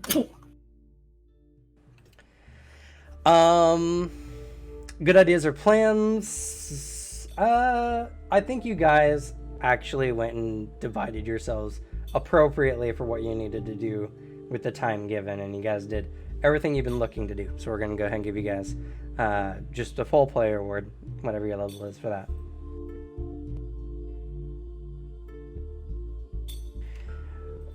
The RP award instead of combat award, you guys get 10 experience. I'm so sorry, Suzanne. I'm sorry for the anxiety I caused y'all. No, I'm just sorry he was such a bitch today. To be fair, he was woken up 2 hours into his sleep.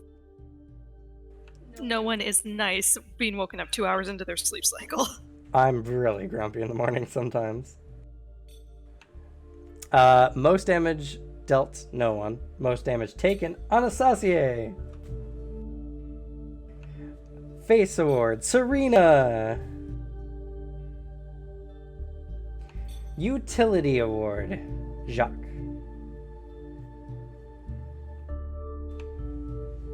Pity award,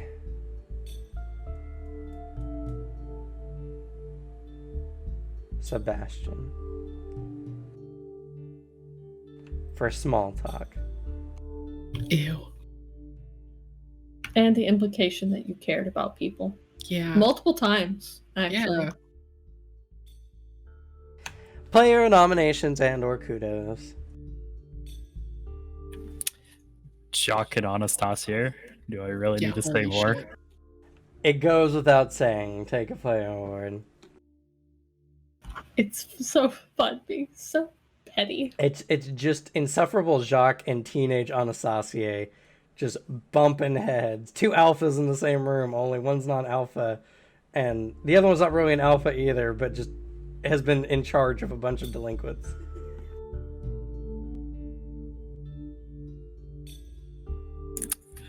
And Oh. fuck you and your tea. The tea fucking thing. disgusting. Yeah. Oh my god. Alex. that was so- You did the wine and cheese thing again. It was great. Take your tea award for your evolving rich person drink. Stupid. And Serena for the Sebastian says he hopes you sleep well. It's like everybody goes, I didn't I say that. love yeah. I didn't say that. And Associator, he wouldn't say that. What's wrong with him? Actually, like most of Serena's comments are just like Serena Jacques catching half of a conversation is sassing at no one who can hear him. Fucking Serena's like, oh no, it's not that bad, I promise. Anastasia, he said, please just focus on the conversation. Jacques said nothing. What did he say about my face? You know what? Everyone gets a player award for that conversation as you were all pitching in with your own things. It was great. The phone calls are so stupid in this campaign. Always so funny. And I'll top it off with Devin, you play the sweetest young girl I have ever seen in a tabletop game, which knowing you is so contradictory to what I'm used to. And you do it so well. It's like the moment you spoke at the beginning of the session, I'm just like, man, Devin really just plays the sweet girl so well. It's bizarre. So take another player award for just being the Sweet Buttercup character and playing the Sweet Buttercup character despite how black and rage-filled your heart is. Thank you. She's a delight. It's so hard to make Jacques just be like, meh. I loved that moment too. It's just so like, oh, the vampire doesn't need your help. Remember, and Serena's just like, I'll get to you in a moment. Prickles. It was really good. I really liked it.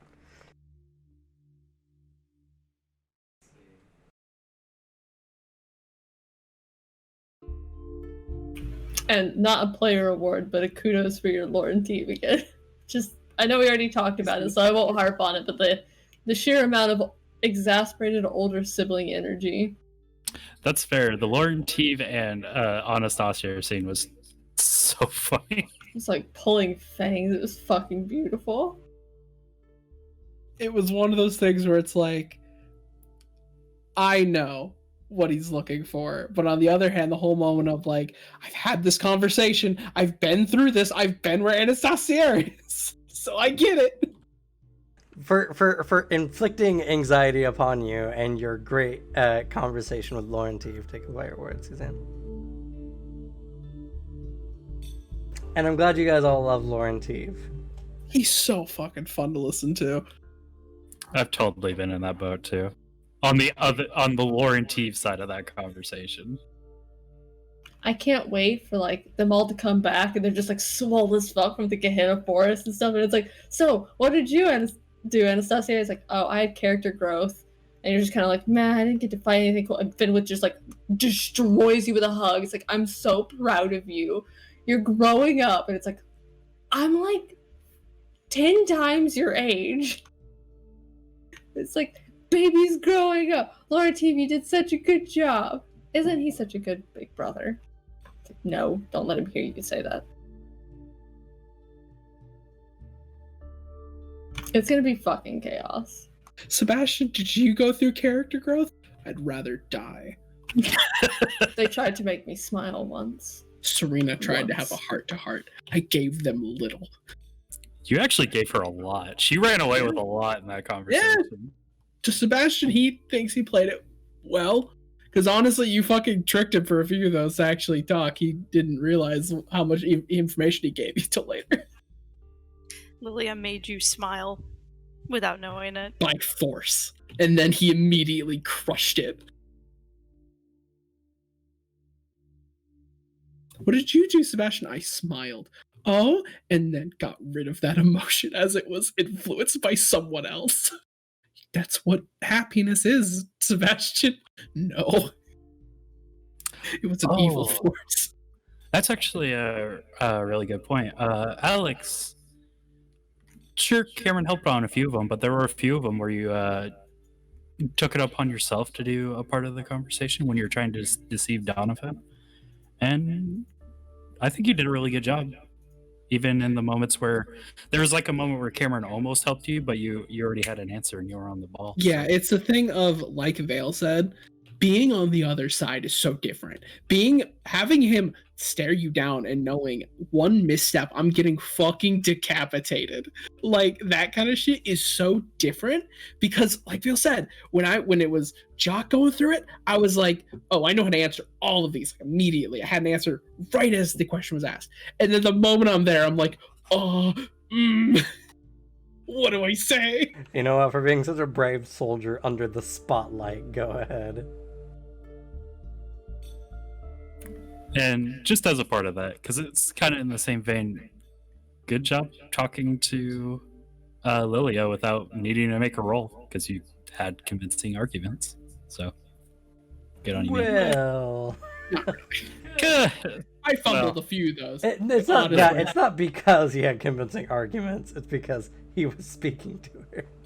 Yes. That's fair. Okay, fine. I missed anything. Them all complimenting me immensely. Just About how calling- well you play a stupid character because you just really see yourself in them. Also for working under the spotlight. God, the reversal on the like being interrogated Yeah, thing is fucking wild. That was the big thing I said. Like, God, for real, you were getting interrogated. Oh, I got all of these answers. This is gonna be easy when he eventually gets to me. Ask me a single question. What's my name? I don't know. What is my name? I float out of the building. I'm not doing this. Luckily, there's holes in it. More kudos to the NPC. The poor carpenters that are having to work on that house, that's gonna be a nightmare. God, yeah.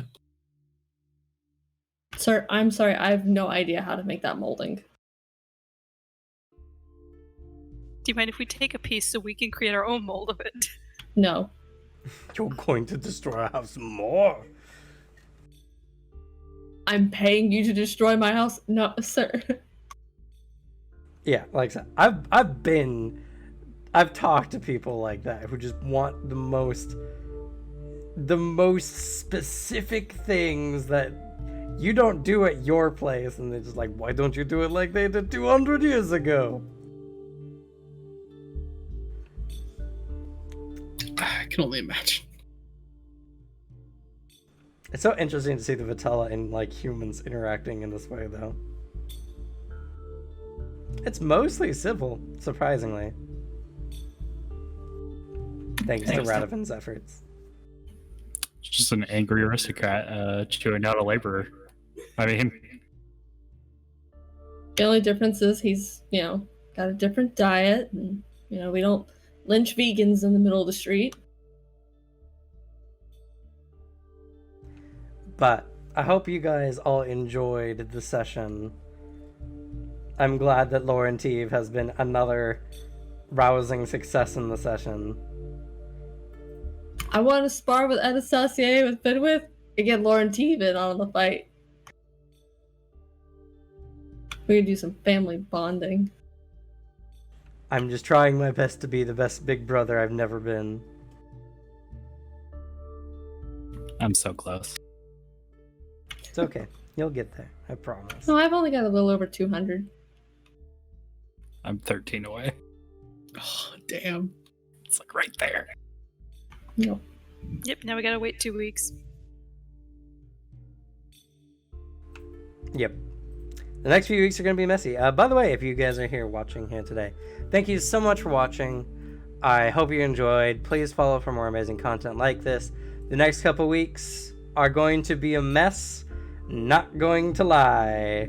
If you have questions on whether a stream will be happening, go on down to the Discord link down below, and you can go ahead and ask a question of me or my mods, especially, that one down there. He knows the schedule better than anyone else right now. Because he's the one fucking it up. True.